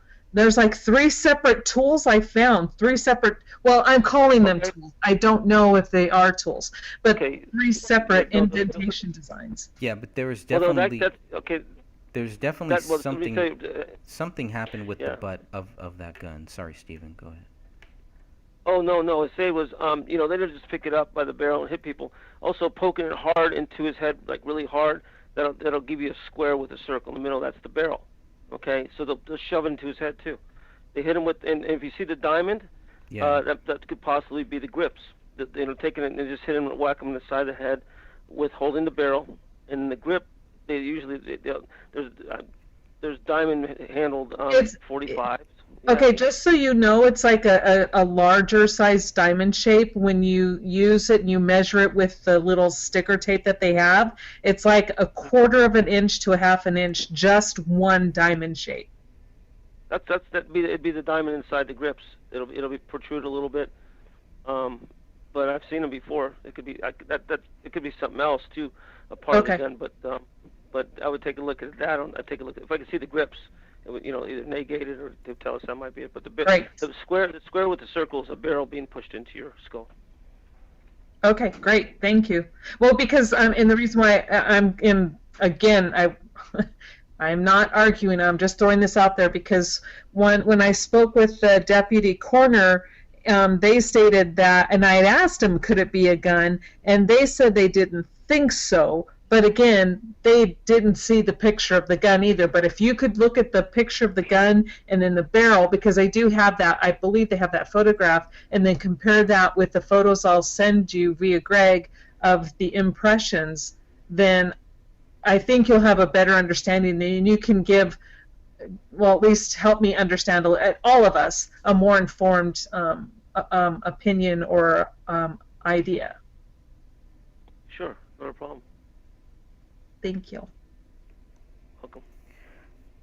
Let's see. We've talked about the motive, what to look for with motive, all the things the dog was responsible for. How long could it take to publicly state that this was a double murder suicide? Have you seen cases, Stephen, about, like the cases that you've studied with a suicide, whether it's real or whether it's not? Does that happen fairly quickly within 24 hours of finding these bodies, or do you think that that's normal? Because at least from within 4 hours to 24 hours, the police were going with the theory that that David Crowley was guilty. Mm-hmm. Seems kind of quick. I'm just looking at photographs and such, and trajectory of bullets. Blood in different places, mm-hmm. the pose of the bodies, the hands, the arms, everything, and this is not the work of David. Period. There's no way. Absolutely not. There's too much there for one guy to do all that. Just look at the whole picture. I mean, usually it's boom, boom, and boom. That's it. It's not tracking around blood on computers and everything else. There's no way. He didn't wound him. He didn't gravely wound himself, I don't think, and walked around touching a computer and sink and dishwasher, because it would be, like I said, it would have been flooded with blood. So there's absolutely no way that he did this. No way. Yeah, too many moving parts there, Greg. Do you see any signs that he snapped, that he could have snapped and went crazy? Do you see that? I see some signs. I won't lie to you. I see on Facebook later the post got later toward his demise that they were more I can see depression in him a little bit, maybe. Mm-hmm. But not too much earlier than that. He seemed fine on that. And I see the um, statements on the internet and people talking about, and he didn't kill himself because he didn't get his movie. I mean, and he didn't sacrifice his wife and child to Sharia law or jihad or the cabal. It wasn't. No, and just I've never seen anybody get shot in the back of the head and then lay out on their back crucifixial style. There's no way. This whole thing. There's symbolism here. Like I told you when I looked up the symbol of hands being taken off. I'm not talking about Argentina or the mob or anything. I'm talking about in a ritual and such in Sharia law. It's about humanity, and that's a symbol they use, and it's on the internet. You can see that. And it's kind of going along with the narrative of some of this anyway. But anybody could look that up and copycat that also. Yeah. And I think it's important to state here that there was at least one of the other people that was close to this family at the time who was very well versed and in the Muslim religion and actually looked to be practicing it themselves. Okay. There's definitely some ties to that in there. I just don't think David did all that, And they didn't test some of the other blood and such. Maybe were in the notebooks and and the things he wrote. The impressions on the writing. Undercover. Mentioning there's in danger for undercovers. That's not from a man who's going to self-inflict his family and such. It talks that maybe he's seen guys parked outside his house maybe or something. Right. Talking about that in indented writing, it was interesting that the indented writing is only mentioned on 2 pages. So the question was, does that show that the indented writing was only on these 2 pages? Or is it possible that the indented writing was also on other pages, but again, just weren't tested like so many other things? Yeah, I mean, if you depends how hard you press, you can get down to like a second copy. You can still read, but usually it's the first one's best. Where's the original copy at? Why was it taken out? Maybe threw it away. Why did he pull it off? Didn't put it. It wasn't a post-it. But the three of the statements that they could get to, that I could read, I've kind of told me he just knew something was going on. Just like with Gary Webb and Philip Marshall and all those guys, there's a point. They seem to be about right with their guests. They go as far as they can, just to that tipping point where now I better pack a gun or a knife, or change my number, or an email goes out to somebody like Michael Hastings to one of the guys in the military he was embedded with over in Desert Storm, saying I'm splitting. In 2 days these guys are dead. Right. They know they these guys. I mean, I've smelt it. You just know when it's you can't prove anything up till then, but and he knew. I really believe that he had classifications and some secrecies and stuff. Yeah, and there was the question of, was he leaving to go to California? We got thrown.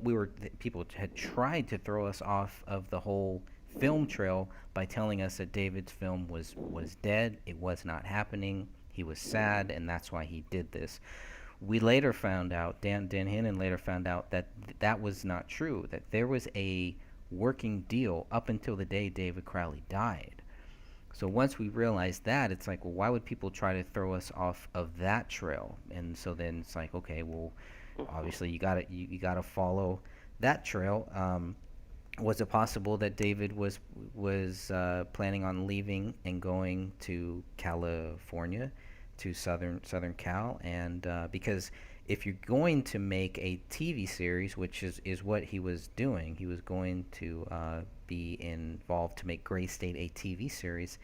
You can't do that from Minnesota. You got to be in Cali, That's just, I think You really do. You really got to be in L.A. Really. you got to be I know. there. I know those Yeah. things. The closer you are, the more tension, and and it's just they put a lot of money in these projects. They want the writers or creators to be there. But there's a side of, like, you wrote books. There's still gratification whether you didn't write it for the money. I didn't write my book for the money.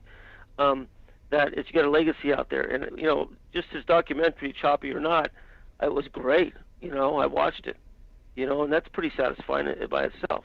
Right. So I don't think the impression he didn't get his movie. Plus, the guy's a hard charger. He's not going to give up. He didn't give up in the Middle East in 2 tours. He's not going to give up his family for a screenplay. I mean, that's movie. I mean, I've tried to do that in my book. It's not easy, but it's the hardest thing in the world. But he knew that. He had great subject matter. We also have proof that he was thinking about moving to California, actually Ocean View, because there is a mortgage company that ran his credit several times, even once after they were dead. But I think that was just an automatic thing. I'm not quite sure. But they were... They'd only been in that house about a year, right? That's right. The one they were in? Mm-hmm. Okay, yeah. Sure, he was making the right move. And I saw that I saw something about him selling off some military gear. Yeah. I saw that. So that makes sense. Maybe he's trying to get some cash, help out the move. That makes sense. Stuff he doesn't need right now. Sure. Mm-hmm. Yep. Yeah, he was selling off the military gear that was being used to make the movie because he wasn't going to need it anymore. It was going to be done in Hollywood. Right. Yeah. Yeah, they rent all that stuff. They get those houses that do that. Get everything. Yeah, sure. In his partnerships, like with Mitch Heil, he was trying to get Danny August Mason to sign off also. So he was trying to take care of things so that they could possibly leave. Yeah, it's all planning for his future, not planning for his end. Right. That's exactly what I think. I mean, I just know, I've got a couple bites of my stuff, and it didn't work out. But when you get them, I mean, you drop everything. It's fantastic, And once you get that taste, he was going for reasons. He wasn't going to quit. And that's kind of where some of the questions about some of the other guys that he was working with come in, because he was working on rebuilding a quote-unquote trustworthy team and a new team. So all of these people that have been with him from 2011, maybe even 2010, a lot of them were not going to be, all of them were not going to be involved in this TV series that David Crowley was actually making. No. The producers and the distributors and everything. When I did Bounty Hunters, the same way. I didn't even get credits the first year because the producers put it in, and the distributor said, "Well, wait till he earns it." And it's the same thing. You can't. They got the crews down there. Those guys do nothing for his deal, and they probably maybe broke the news to them. Guys, I'm sorry. I'll send you some residuals or royalties or something, but you can't go with me, and that's the way it is. Right. You only have so much juice when you're doing something like that. They're putting the money up, and that's the final say for a great story. They don't need anybody else. Like, they wouldn't need anybody else from your book, the Bohemian Club stuff. Right. They don't need anybody else. They got your story. So that's how it works. Yeah. And Greg, you brought up an interesting point, because when he was writing Jason Allen about creating a new team and stuff like that, he made sure to include Kamel. That's true. And for those saying that he was narcissistic and all he thought about was himself and everything, he would not have included her in that as part of his team. He would have taken all the credit. Yeah. They'll give you, when it's a wife or somebody like that, they'll definitely give you that credit. They don't want to lose a project over that. But a bunch of drinking buddies and stuff, or even guys who did the first documentary, they don't need them. There's nothing they can do, and that's how the business works. So, yeah, they'll sign on the wife. If that's part of the deal. That's not a big stretch, and it's a good thing. Thank you. Yeah, and that was December, right, Sophia? Yeah, that was late. I think Jason Allen, that was one of his last emails, if I remember correctly. And Catherine, do you remember the last time that David made a phone or a text? It was the middle of November, right?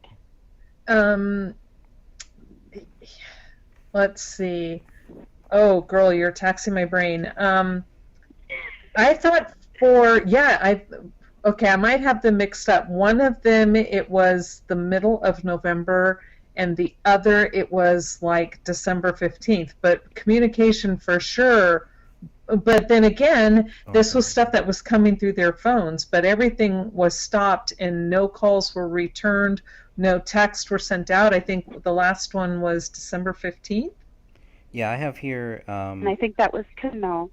Yeah. for Kamel for I think David. I think you're right. For David, I'm sorry, Greg, what? And sorry, for David, it was on the 26th of November was the last day Yep. that a Okay. phone call was made from David's cell phone at 6:51 p.m. The call lasted 58 seconds. I don't remember who it was Midas. to, but that may Midas. Oh, right, the Midas, and not the gold Midas, but for his tires. And again, if you're going to take a road trip, if you're going to go from Minnesota to California, you're going to want to make sure you got good tires. Mm-hmm. Well, it was also Minnesota in the winter. I mean, it's very possible he could have been wanting to put some new tires on True, because of winter. true. Very true. The only other time that we have communication with David, I believe, was just with Jason Allen in December, and that was an email. Yeah, we don't even know if David wrote that. It's supposition on our part. Yeah, and with Correct. his lawyer, David was talking with his lawyer in December too, around that time. Computer? Was email? Or was... Through his email, through his Gmail. Okay. Oh, thank you. Well, then maybe he did write the letter to Jason Allen. I would think so. I would hope so. You know, it was Well, it's bad. possible. I'm just saying we don't know because it's an email. You know, until they can actually, either prove it or disprove it. It's a supposition on both ends. True. Which they should be able to, because they had Yes. 12 terabytes of David's data. They had Correct. all of this stuff. The police are looking for motive, and they don't find it. There isn't any. So Correct. that's clear. But without motive, why accuse David Crowley guilty? The problem is, before they even had motive, before they had anything, within 24 hours, they were already telling us David Crowley was guilty. What are the chances of them changing their mind and saying, "Oh, you know what? We got that wrong. Sorry." Mm-hmm. Don't hear that a lot from cops, unfortunately, which is fine because they are people. You know, they're people too. They can mess up, and that was one of the things when I with the 21 questions for Detective Gummert. That was one of the things that really bothered me. You know, they weren't even willing to admit that they messed up. I would have been able, I would have said, well, we're not going. This is not a liable case. You know, I'm not trying to put you guys under the gun. I'm just trying to understand your theory. That's all that I've ever wanted to really do. How do cops go into a house, look at the scene, and as soon as they look at this scene, think David Crowley is guilty? That's not good. That's not good, because that could be anybody. You know, that could be their family. I'm sure if it was their family members, maybe they put a little more effort into it. I would hope so. But that's just one of the things that has bothered me. What other questions anybody else have? I still got a few here. I have a question. In your line of duty, and even as a PI and everything, have you come across a whole lot of cases where the police have covered up? Not a whole lot, but a few, absolutely. Oh yes, no doubt. And have they ever corrected themselves, or Nope. if they've been called out on it, or do they Usually, just? no, most of them that I handled were very high profile that did that, and most of them seem to be connected in the Valley, in California, up to the mother lode. Um, uh, it seems that there's corruption everywhere. Everybody can say same with there's certain drugs everywhere, but it's not true. There's areas that are hotbeds, and we got we have a case we can discuss later. The new one Greg and I talked about was Philip Hayes. Philip Hayes, Haney. but Haney. Philip Haney. Thank you, Greg. I'm a rookie on that one too. But the cover-ups and the motivation behind it is usually always power players that are in the drug business. And I've seen the cover-ups. I mean, even in my book, I talk about how I was set up. I was going to prison, went to preliminary trial, and didn't do anything. And and I'm an ex-cop. It really stings then. But I saw the corruption, and Greg knows about that. And then the Yosemite case later, and how the FBI followed me and such. It happens all the time. They, look at Waco and Ruby Ridge, Oklahoma City. Those are still cases that are, that a lot of corruption was behind it. So it happens all the time, and usually the bigger the case, the more there is. Oh, sad to actually realize that it's more common than we think. Yeah, it's kind of scary. And is it true that it's supposed to go all the way up, like even senators and congressmen are covering this? Especially when you see, there was a stat I gave Greg before our last show, and it was Calaveras County, and there's a lot of connections with Freemasons and all that kind of stuff we can get to later. But Whitehead was 3 times the average per capita suicide rate in California and the nation. Okay, why is this? And we started looking at, now, like with David's wife and daughter, there's 2 suicides, so that'd be a stat. And so, we're seeing who's ever involved was Philip Marshall. That's 2 suicides and a murder. And Calaveras County, why is that the highest per capita in the nation? And there's a lot of these suicides that are deep state connected, and that seems and so why is there so many? Did you see? And there's a lot of government officials that retire up in the mother lode, and they're Philip Marshall was with Barry Seal and wrote books. So that's why when I'm looking at Calaveras County and all the so-called murders and such that are called suicides, that's why the rate's so high. Yeah. Is it why? I'm not sure.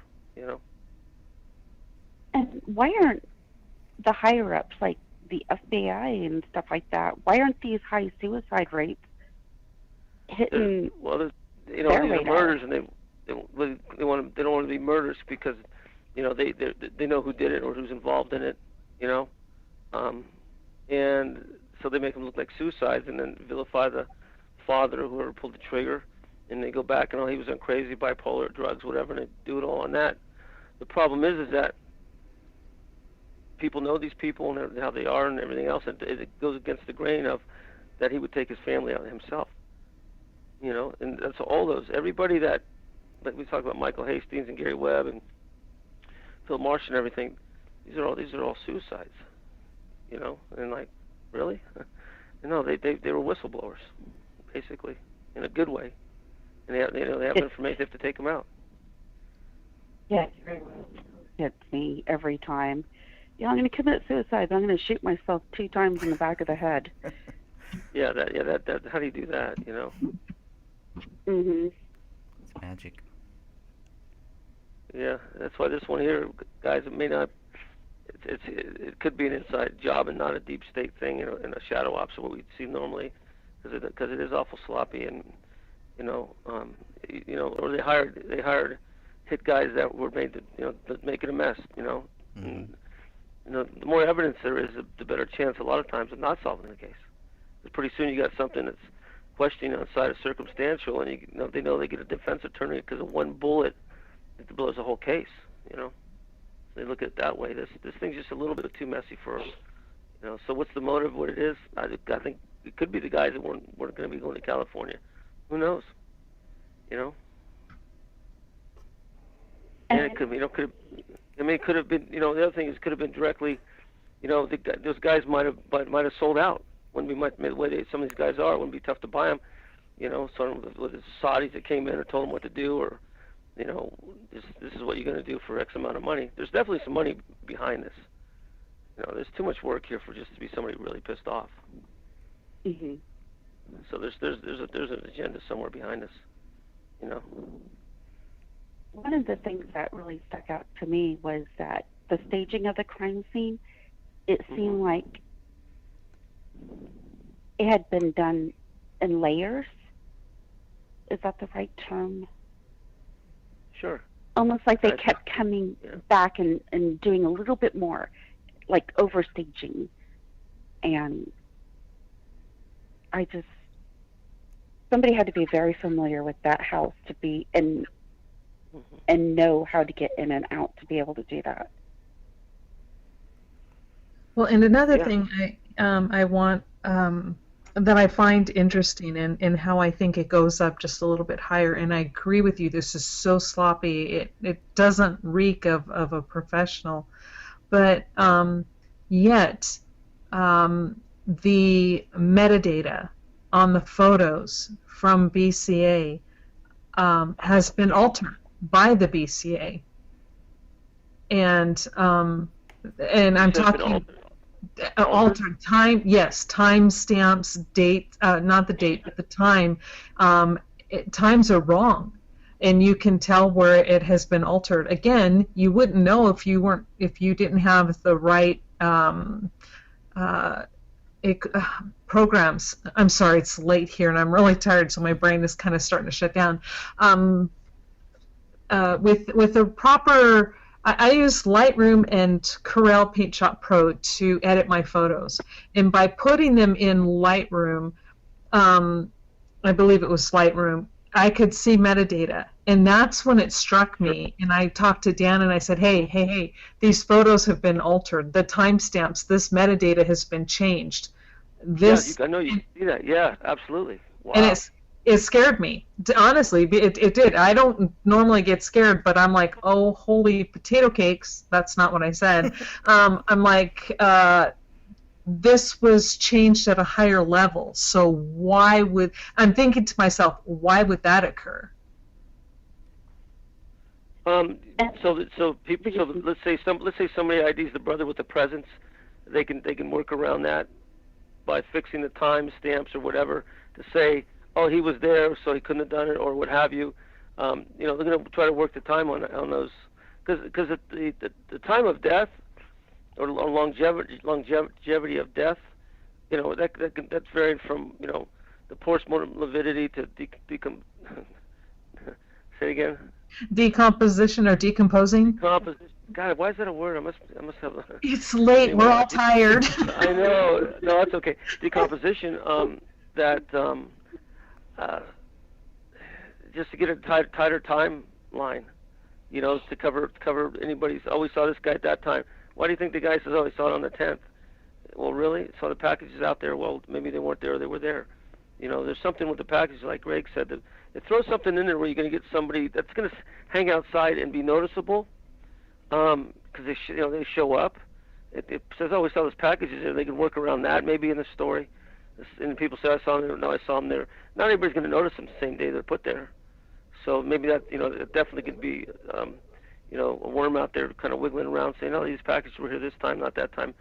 And if somebody comes in and questions the case, then it could change the timestamps on it. But you can still go back to the original forensics and know what that time with that photograph is, right?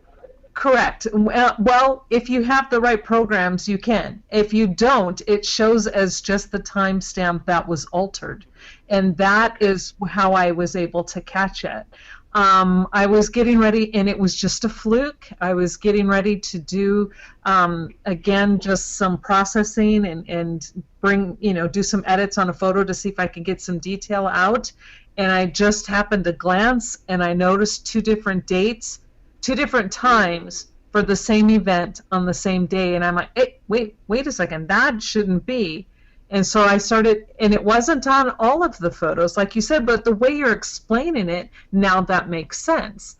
And I'm like going, oh, okay. So I contacted Dan right away, and I'm like, Dan, you got to help me here, because I'm about ready to blow my top, because it was just so freaky to see that type of manipulation and to be done at that level. And you can even see the names, the names that are given. Now, whether or not it was the person who did it or not is a whole different ballgame, because if what you're saying is true, they could easily alter the name of the person who supposedly changed this timestamp as well. Well, it's like you get a photograph, you go into properties, and you can change some stuff in there. You know, you can change the author of that photograph, or whoever it is. You know, and you can do that. It's just, if you get the original or get the original files, I'm sure you can go back. Or even if you got the equipment, like you said, or they get the software to go back before that. But I take photographs off of Wiki Commons, and I've gone in there and I can go into properties and change the name owner of it. You know, and that's pretty easy to do. My question is that were the photographs in the properties and the metadata, were they all numbered and ID'd, renamed or what have you? They're all marked with something besides a JPEG number or whatever. Correct. They're all given. There is different information, but not all of them were altered. No, not at all. But you can tell that the ones that were altered because they fall differently within the numbering system. I don't know how to explain it again. I'm really tired. I'm getting you on that. Sure. Yeah. I'm not an expert like you, but yeah, I understand it absolutely. Yeah, and that, again, that was the thing that kind of caught my eye, because when they're photographing, and as they work from a bigger circle into a tighter circle, and when they're halfway through, say they're kind of in the middle circle, and you have all these photographs of the middle of the scene, and then the next set of photographs are from out far again. Right. That kind of, again, these are the things that caught my eye, and I'm like, wait a second, this photograph is out of sequence. Why? And then when I take a look to the right and I start to see the timestamps, then I start digging deeper, and I'm like, oh, this is not good.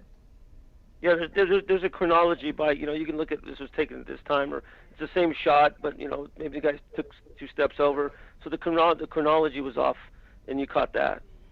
Correct. It's like, say they're to the point to where they're photographing, let's say, the bodies, and just as an example, they're now in this tight circle, and now they're getting here, and all the photographs should now be taken in the chronological order, like you stated, should be all in that area.